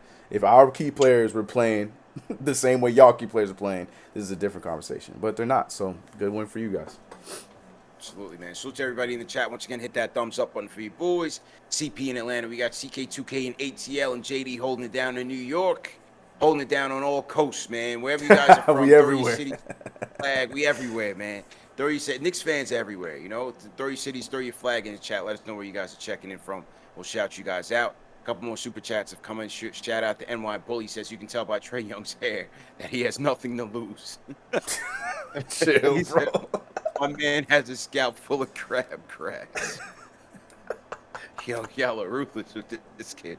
The real Gates is Randall is done. Lights are too bright for him. And my Billy against Julius has to shake the nerves. You can't be the face of the Knicks and freeze up in the spotlight. Timothy Lewis says start Obi at center to draw Capella away from doubling Julius, forcing to defend Obi's 3-point shot. That also forces Obi to defend Clint Capella in the pick and roll. And Clint Capella on the other side. So do you go small and start Randall and try to extend? Do you go extra small like this? At this point, try it out. Who's getting boards though? Bro? That's my thing, man. I don't know. I still feel like they win that situation. Because I think at this point, as a head coach, going into Game 4, Tibbs just has to see, how I can put Randall in the best position possible. And I think he's tried to do that. I mean, he put Taj to start because Taj is slightly better than Noel around the basket, right? He can catch the ball better. He can finish around the rim better. And then he started Rose. So to me, that was a lineup. I know some people thought Quickly or Rose, but that, I think he's done what he can do. At this point, what real rotations or adjustments are you making unless it's really drastic, like starting Obi or something like that? I think it gets to a point where you just buckle down and you tell your best player, let's go. I mean, if you want to say minor things, do you get him the ball closer to the basket? Maybe let him operate closer to the basket instead of putting him as a ball handler, where you're allowing Atlanta to get a head start on their defensive scheme. Maybe that's an adjustment you make, kind of get him closer to the basket. But other than that, you just got to buckle down and bring it. I just no, I agree, bro. I agree. I think at this point, adjustments are there. The adjustments have been made. It's time to just go head up. Now, if you do bring Julius at the 5, I think that could certainly help. Just spread it out and force Capella, out of that free safety type of coverage that he's playing, because obviously with Taj or Noel out there, he doesn't have to do too much. So it's just maybe we do that in spurts. Who knows? We did go to that lineup. We did go small ball for a little bit in game 2 for a couple of minutes. I don't remember if Capella was out on the court or was he wasn't. Up at Gallo. It was Gallo at the 5, right? Or was it Okongwu at the 5? They had Rook. Onyeka. He was the 5. Okay. Yeah. So that could certainly be there. That can certainly be there. So we'll have to see what happens. Salute to everybody in the chat once again. Hit that thumbs up button for you boys. Shout out Original Man, my guy Original Man and his crew. They were down front, behind the Knicks bench. They were in the front row of my section, and shouted us out. So salute to the Original Man. We had a couple of Knicks fans around us as well, man. So we were definitely in here heavy. Salute to the Shells. What's good, Shells? How you doing, my guy? Mike Spencer Hayward in the chat. What's going on? Derek Johnson, how you feeling? Vegan X checking in as always. Shout out Eric Kang holding it down out in Seattle. What's going on, Eric? How you doing? Junie Karoma always in here, never misses a show. All the mods, appreciate you. Cynthia, how you doing? Jeremy, what's going on? Checking in from DR. DR's in the chat heavy. CK, who you want to shout out, bro? Yeah, man. Shout out to everybody. A lot of nice words at the beginning. Talking about holding it down. We gotta do what we gotta do. We're a team over here, KnicksFanTV. It is what it is. But yeah, Bobby Elliott, I see my man Flyboy Ant. I gotta shout out some of these Hawks fans that are here trying to talk trash, and you're not doing a great job. But appreciate the view. Like we said, it helps the algorithm. You know what it is. Appreciate you. Yeah, you mentioned Junior. I was gonna say Junior too. Cortez, I see you. What's good, man? And yeah, man, got to give big ups to the mods as always. The wrenches are keeping the chat under control, and we appreciate y'all. Yeah, man. JD, who you want to shout out in the chat, bro? Well, first, shout out the whole KnicksFanTV movement, the whole family, UCP, CK for having me here. Everybody in the chat. I can't shout out anyone without starting with Chuck D. Shout out Chuck D, J Boogie, and Jeremy. A few of some of my supporters, Cynthia Wolf. The mods, everyone, make sure you hit them likes, support the stream. Let's get ready for game 4. Absolutely. Salute the Rhyme Animal Chuck D. Of course, everybody throw a hashtag PE in the chat to salute the legend. I see Eddie B119's got the Public Enemy logo, so he's got that going. So salute Eddie B.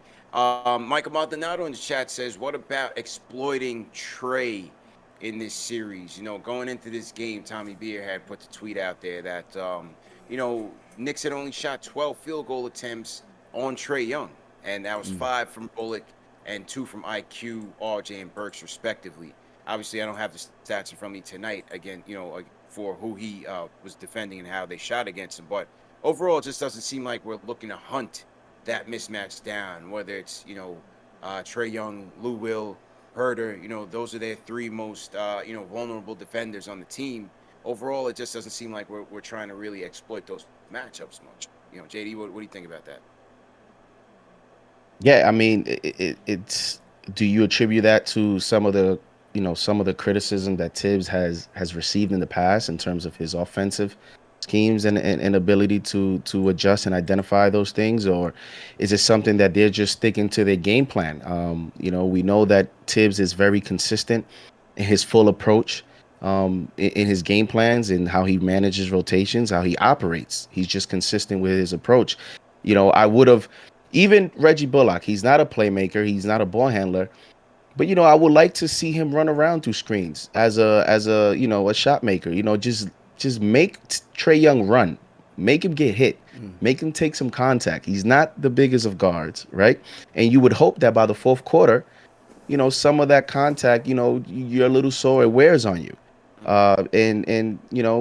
It's at this point going to game 4, I don't think it's going to change. We haven't seen any sign of it. Right. We saw a little bit of it maybe with RJ when Trey Young's been on RJ. RJ has asked for the ball. Right. But other than that, we haven't really seen any signs of them taking advantage of any of these mismatches. Yep.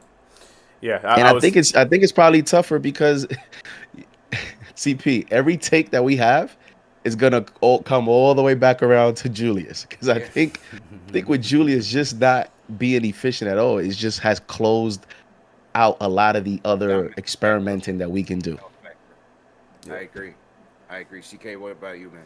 Yeah, I was gonna bring it around to what JD just ended with. I think 100% what they're saying, force him to force him to play defense is probably one of the biggest keys, and I feel like we don't do that enough. We could do it on both ends. We force him or go up heavier on defense on him, but I think the big thing is we should force him to play defense. He's not the one guarding Derrick Rose. They normally switch him over to Reggie Bullock. They're going back and forth with that one. Let's get the ball over to Reggie Bullock and let him shoot over him. We should be taking advantage of him on that end as well. I think we let him get away with a lot. Like JD just said at the very end, there's been a few times where we see him switch over to RJ Barrett, and I think RJ Barrett's probably gotten the ball one or two of those times where it's happened.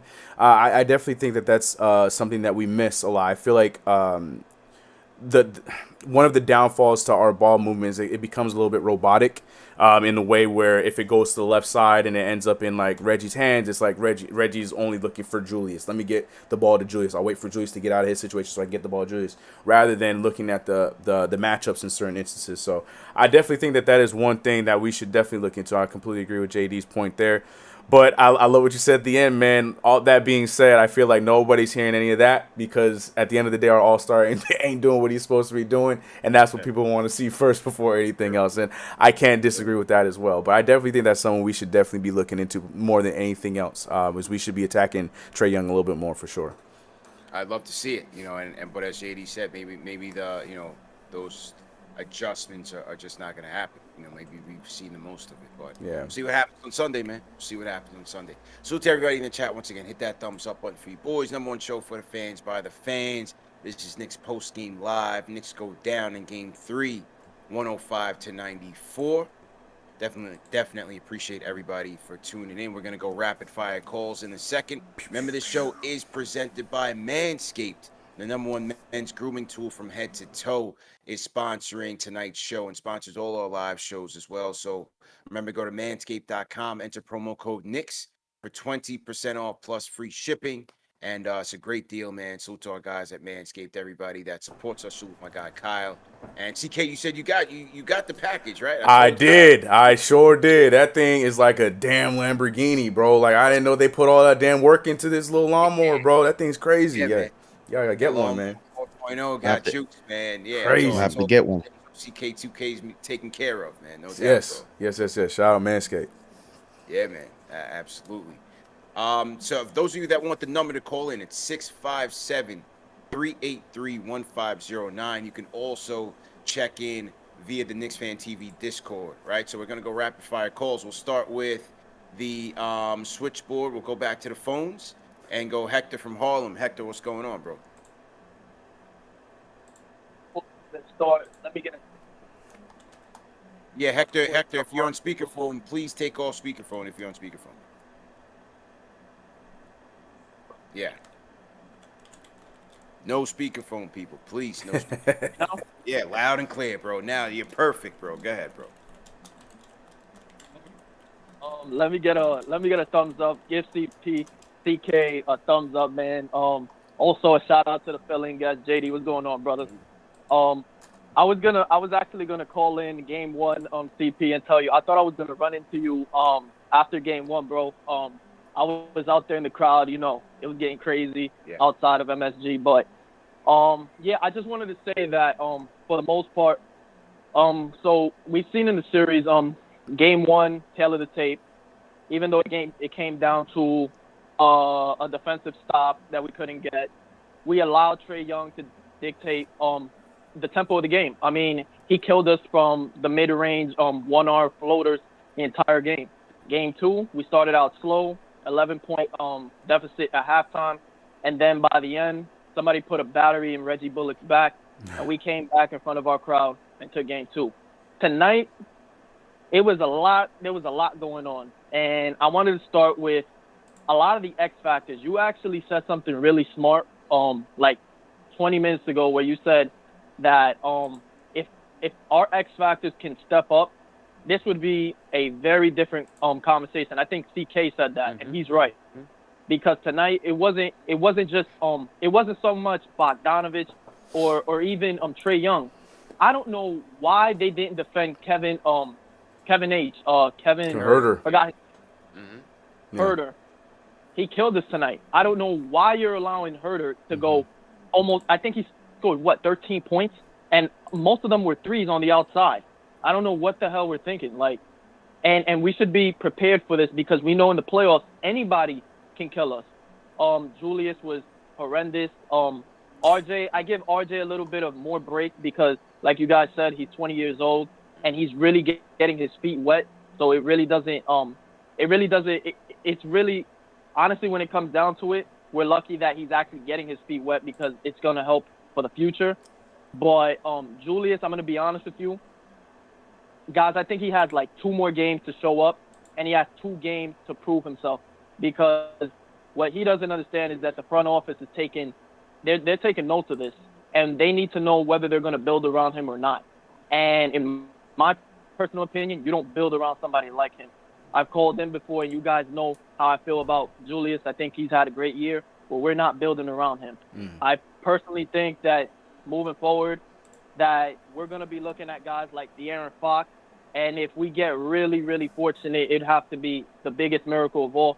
My idea is Damian Lillard. But I want to hear your guys' thoughts. Personally, I think we're still in this series. I think we win it in 7. But, shout out to you guys. You guys make me proud. Go Knicks. Appreciate it, bro. Yeah, we're still in this series, man. It's one game at a time. We only down 1 game, bro. Facts. You know what I mean? But obviously, the way tonight went, it's hard to be optimistic, but it's only 1 game, man. Sunday, we right back in it, man. Listen, we went down 1-0 at MSG. The second night, we had the whole city shut down. So it just happens that fast. But, make no mistake, regardless of what happens in this series, win or lose, Julius Randle is not the play that you build around. It's a play that you build with. It's a big difference. He's never gonna be the number 1 guy for this team. If he's the number 1 guy for this team, we're not going anywhere far.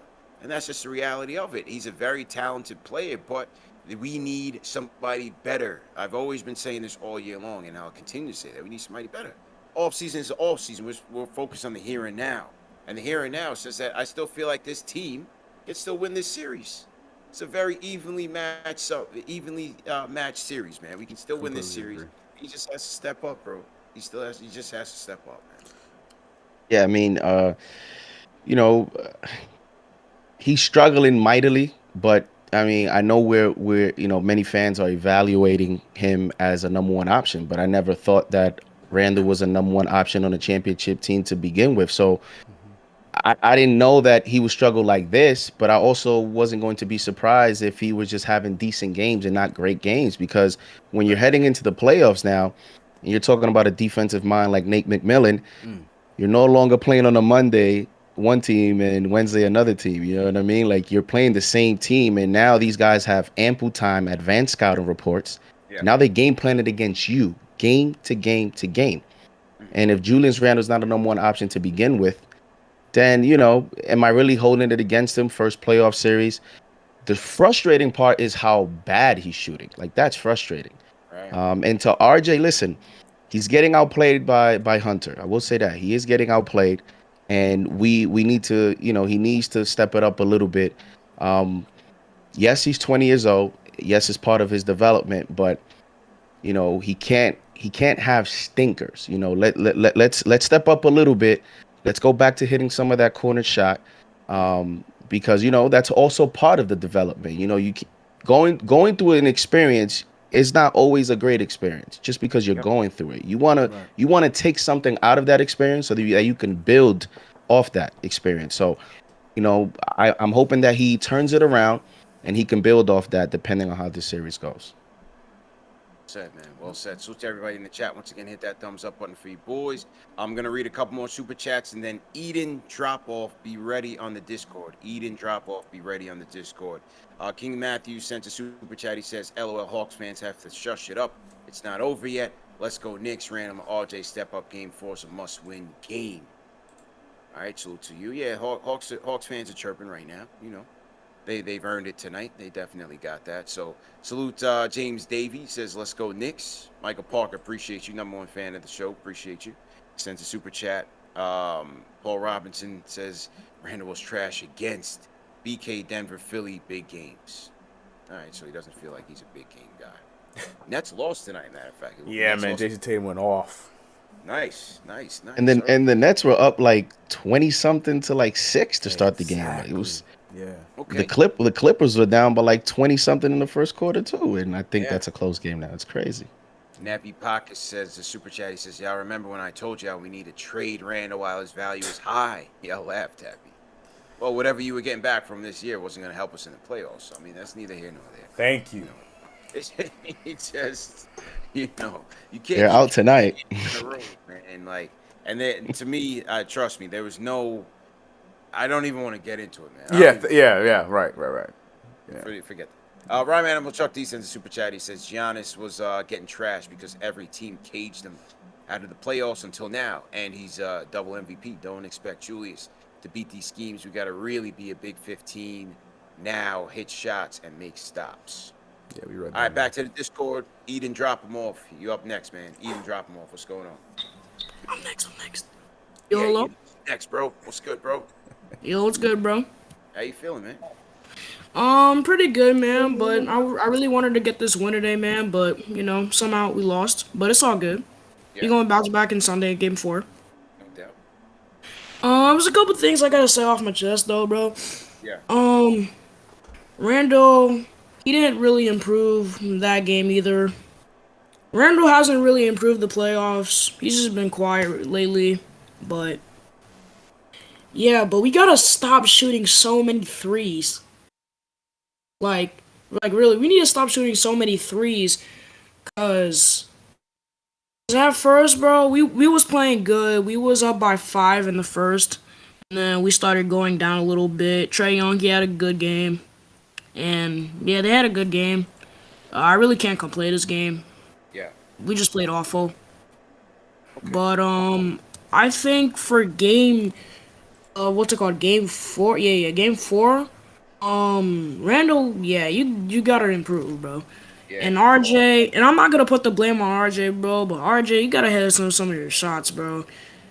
Because, I feel like Julius Randle, I feel like he's a little bit nervous. Like, I feel like for the playoffs, he's just been nervous. Like, very, very nervous.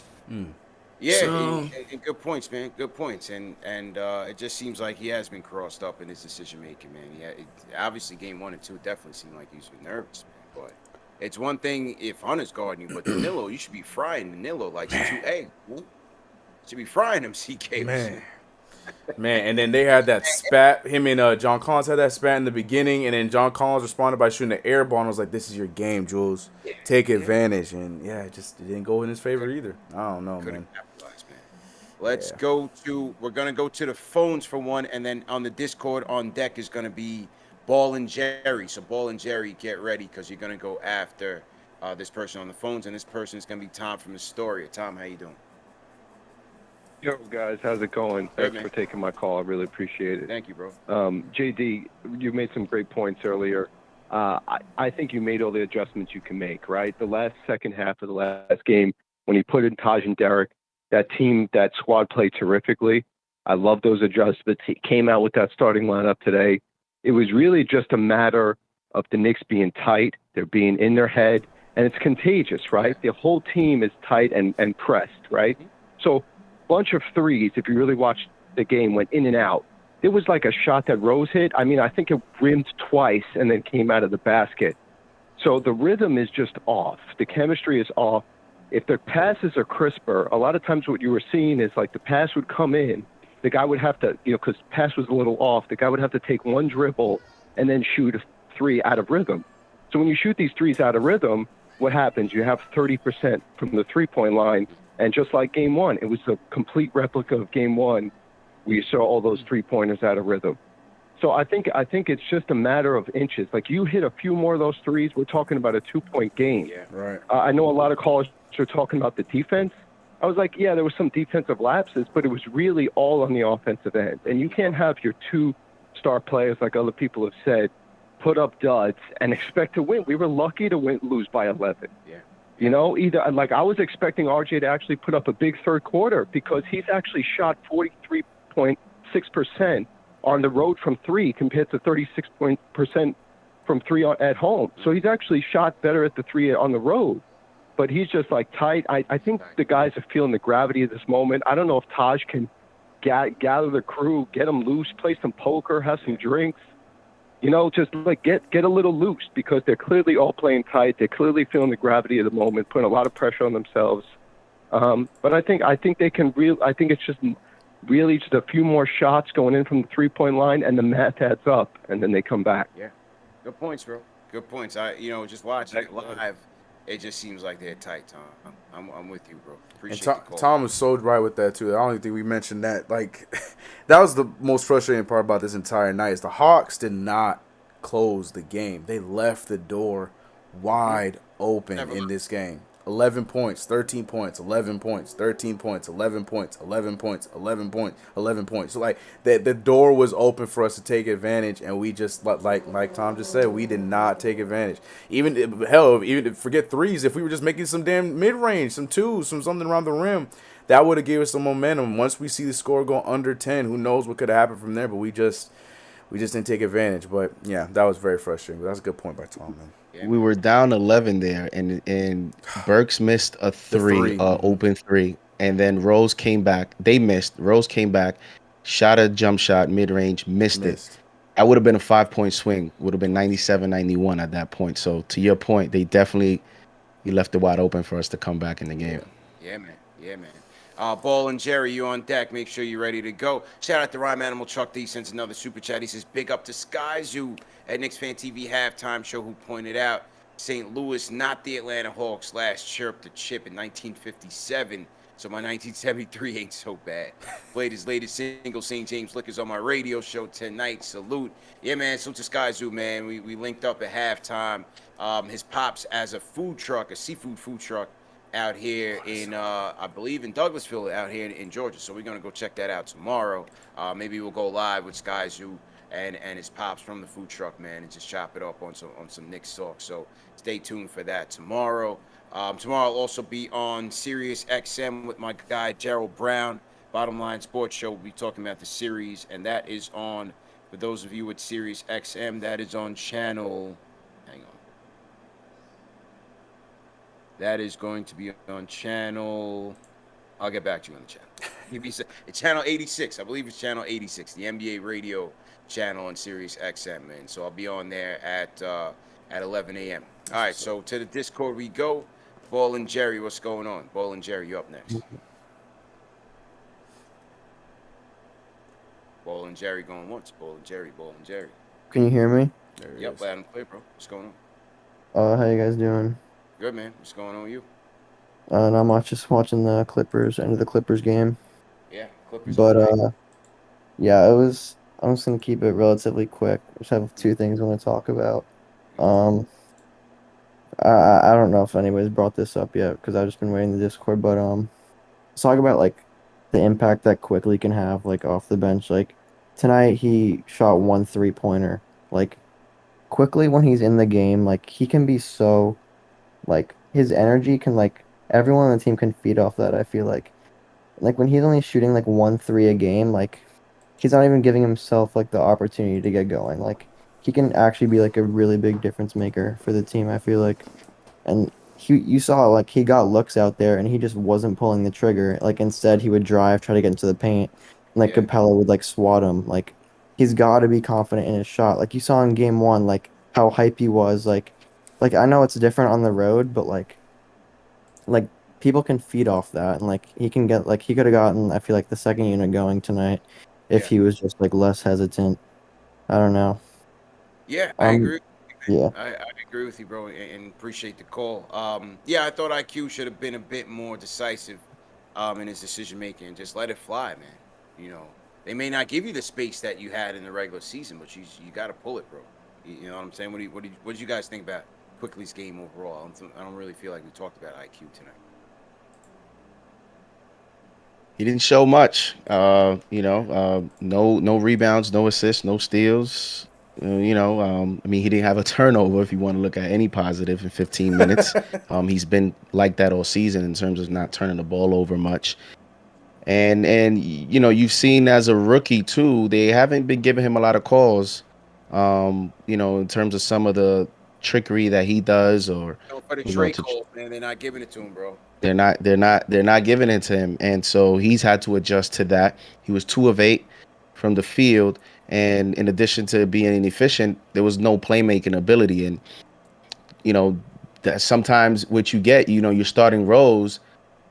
Burks and IQ have a little bit of added responsibility in the second unit to kind of, you know, get to the paint and create some shots. And you know, it's tough. It's tough. He's gonna have to play better for sure. They're gonna have to figure it out. And it comes back to Julius. Maybe if Julius is playing better, then everybody's playing better. You know, domino effect. Yeah, but salute to Quickly's uncle, man. I ran into Quickly's uncle. What's up?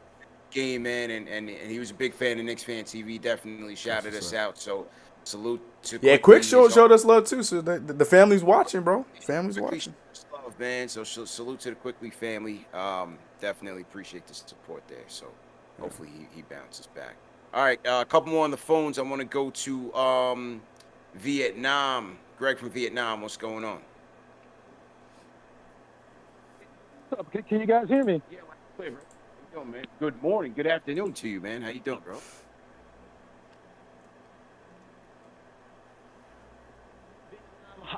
I'm out taking a walk before I work out, and I've been on the phone a while. I'm about to pass out in this mug.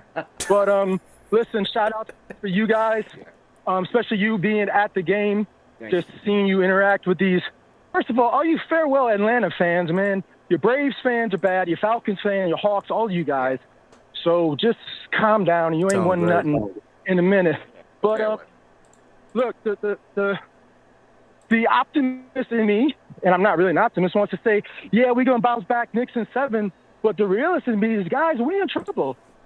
Okay, I'm not saying fire Tibbs, of course, or trade Randall or RJ, any of that. But the bottom line is people talking about, yeah, we should start Randall. We ain't start Randall at the 5 all season.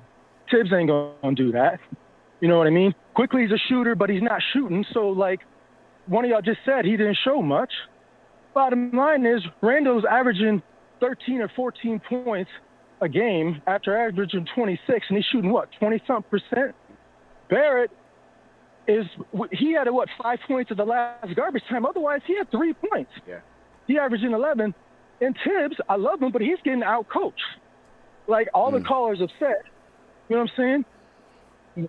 RJ should be killing Bogdan. Bogdan can shoot the lights out. One point in the third quarter, they whipped him a pass. He was on the wing. He caught it like right in front of his face. He didn't even pull it down, and it went straight in. But he couldn't guard my mom's. My mom's always goes to her right.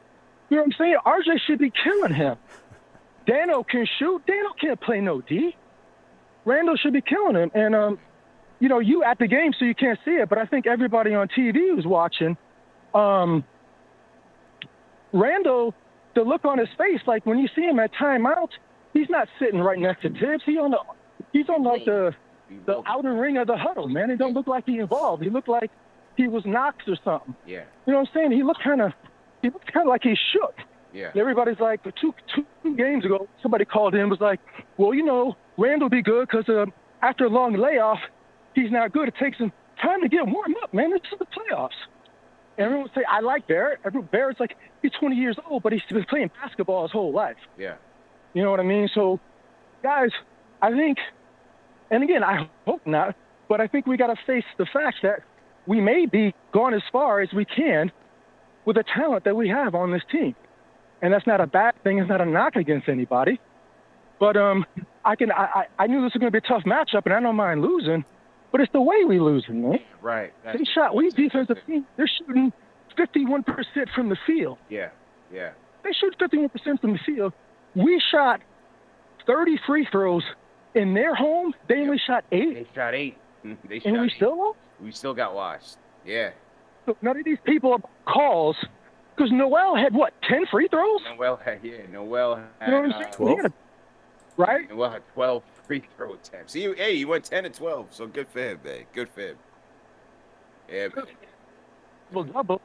And it's just, he's getting out coached. Like, freaking Randall, Gallo should be killing Gallo. And also, I mean, I know I'm old and it's a different type of basketball. I'm 50 years old, and you can't just completely mug Trae Young the whole time because I think he's leading the league in free throws, and he shoot 89%. But put a freaking body on him. Yeah. Put him on the ground a couple times. I feel you and appreciate the call. It just seems like, bro, that they're calling the thing too tight, man. I don't even think there's opportunities to do that.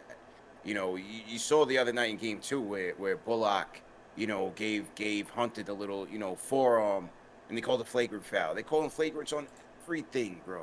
Everything. Yeah. Literally everything is they're reviewing for flagrants. The game is just different, man. Totally different. I hate it. Yeah.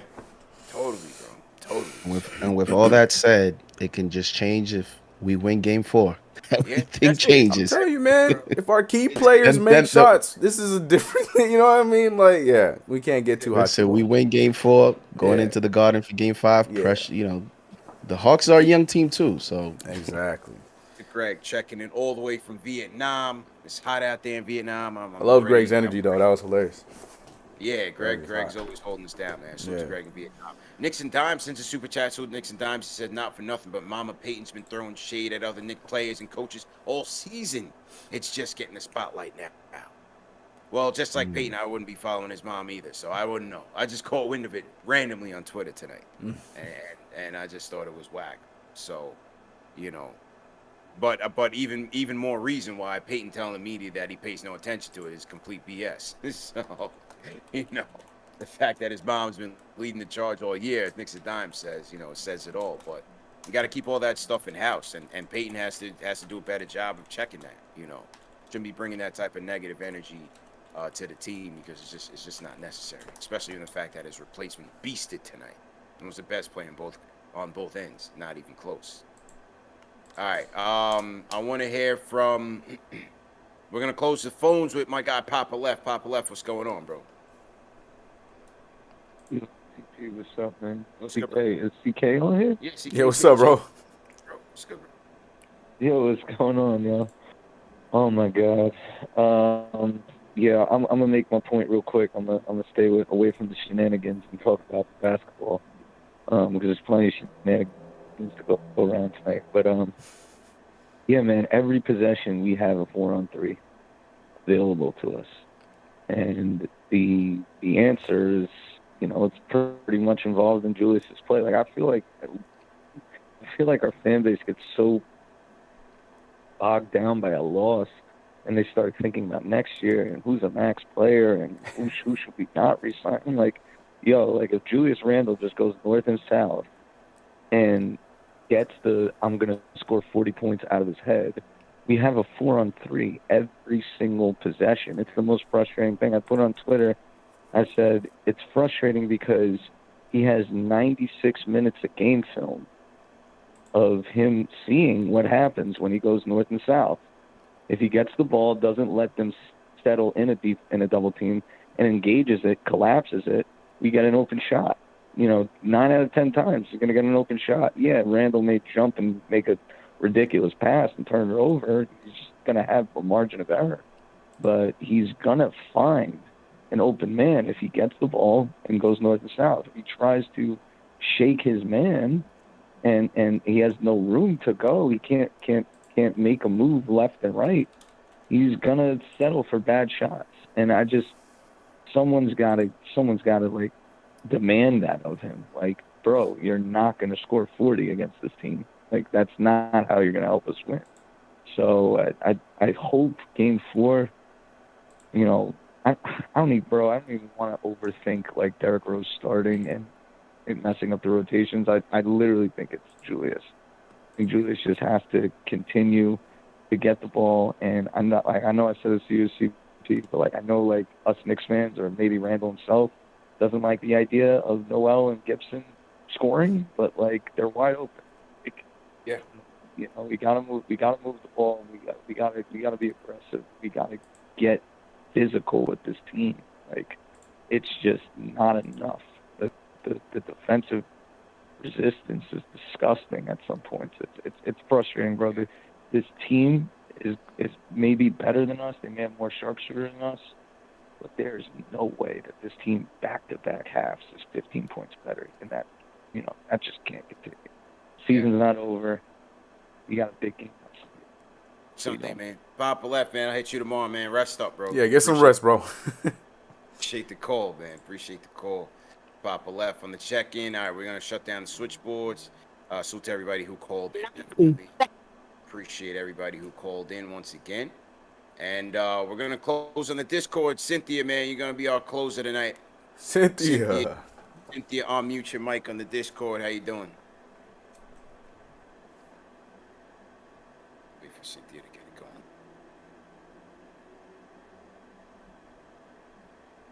Cynthia going once. Cynthia, you're losing the closer role, Cynthia. What's going on?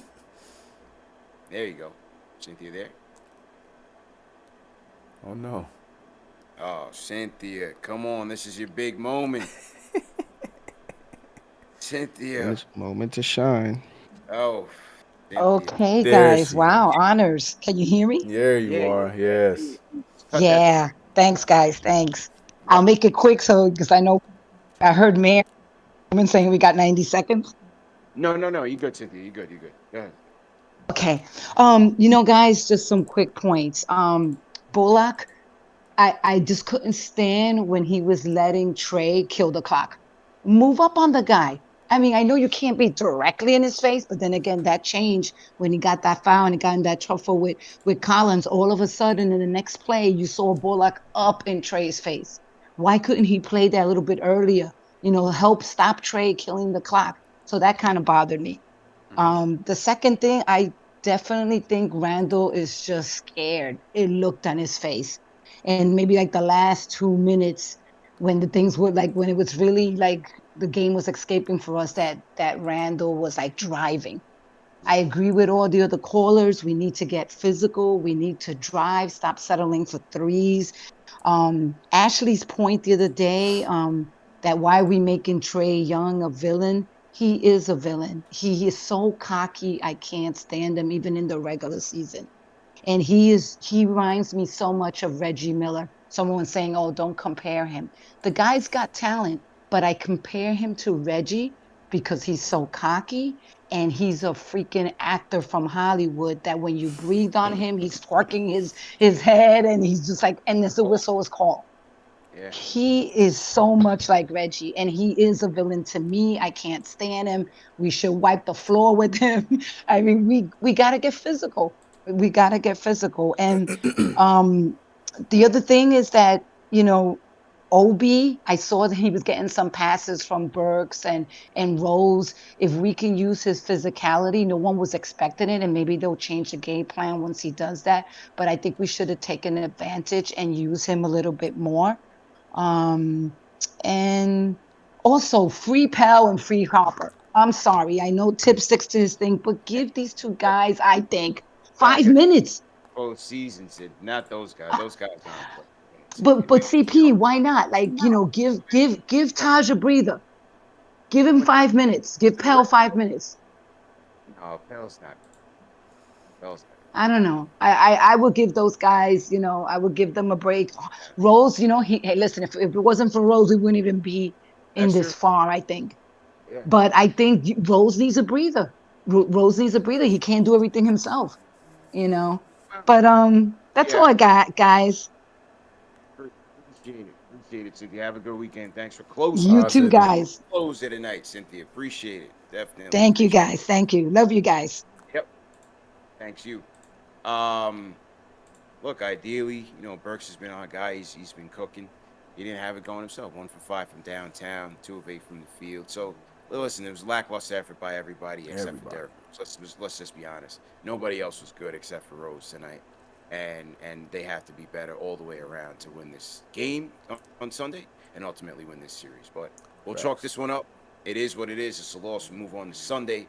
Definitely want to shout out everybody who called in, everybody who tuned in, everybody who came with us to the game. It was a good night all in all, man. Just a bad loss. And we bounce back Sunday. Shout out to Bruce Lee for the super chat. He says Tibbs is being out coached. He says we need Austin Rivers.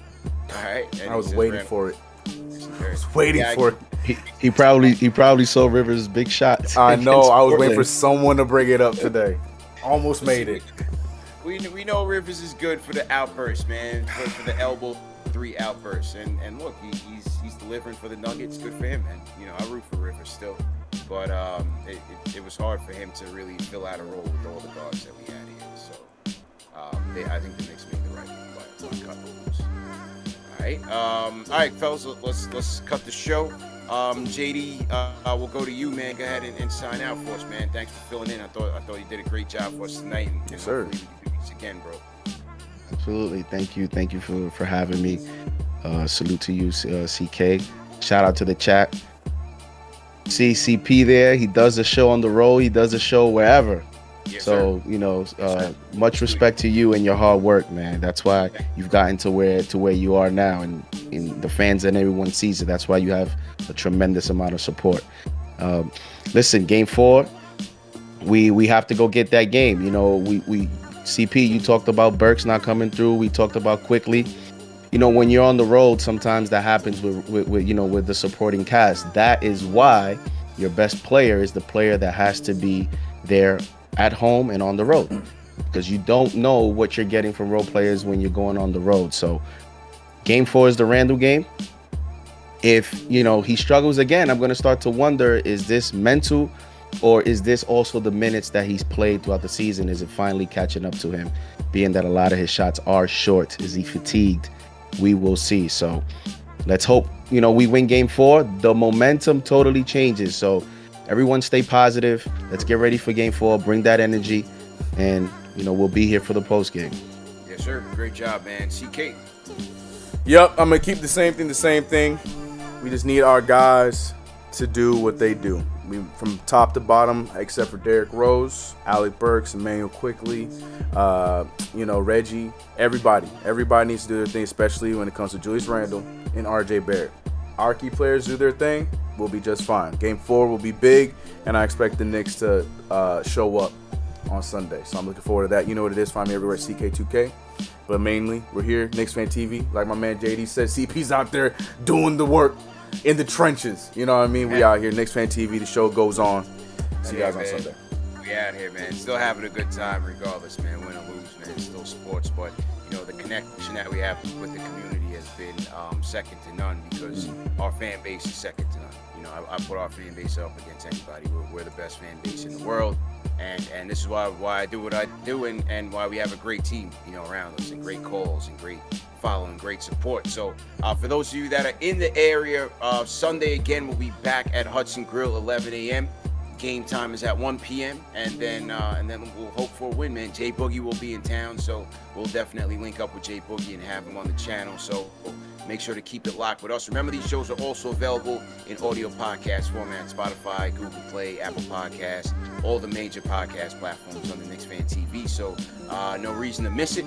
Catch my interview from earlier today with Jerry Ferrara, man, diehard Knicks fan, Turtle from Entourage, Proctor from Power. So make sure you catch that conversation with me and Jerry, man, because it was very insightful. We had a great talk. And also, salute to Rhyme Animal Chuck D, another super chat. He says, simple in the game of basketball, you cannot let a little man feel comfortable inside. Outside is his domain. With the 3 inside, he's got to eat the floor. 100% Chuck. Well said. Very well said. Let me make sure that I didn't miss any more super chats. CK, how close are we to the 2-hour mark? Are we creeping up on it? Well, yeah, we're about 2 minutes. 2 minutes. Yeah. All right. Real quick, salute to everyone who sent the super chat. I just want to make sure that I didn't miss anything. Corso117 says this series has really come down to how badly we need another playmaking point guard. Rose is carrying us. But without the second unit, the group is totally loses its punch. If we win game 4, we take back the home court. So Kane Marco, he said, did y'all see Elsman making fun of the team for losing tonight? They should cut him today. So Kane Marco's not playing any games. Peachtree Ministry says, let's go Hawks. Trey Young equals point guard. All right, well, he sent the super chat. He's spent some money with us, so it is what it is. I'll read. Smooth Will says, I'm an ex-Knick ball boy from the 80s, a lifelong Knick fan and native New Yorker. Can you do a show giving love to the history of the Hawks and the history of the Knicks ball boys? Doing a show where you can call in the chat.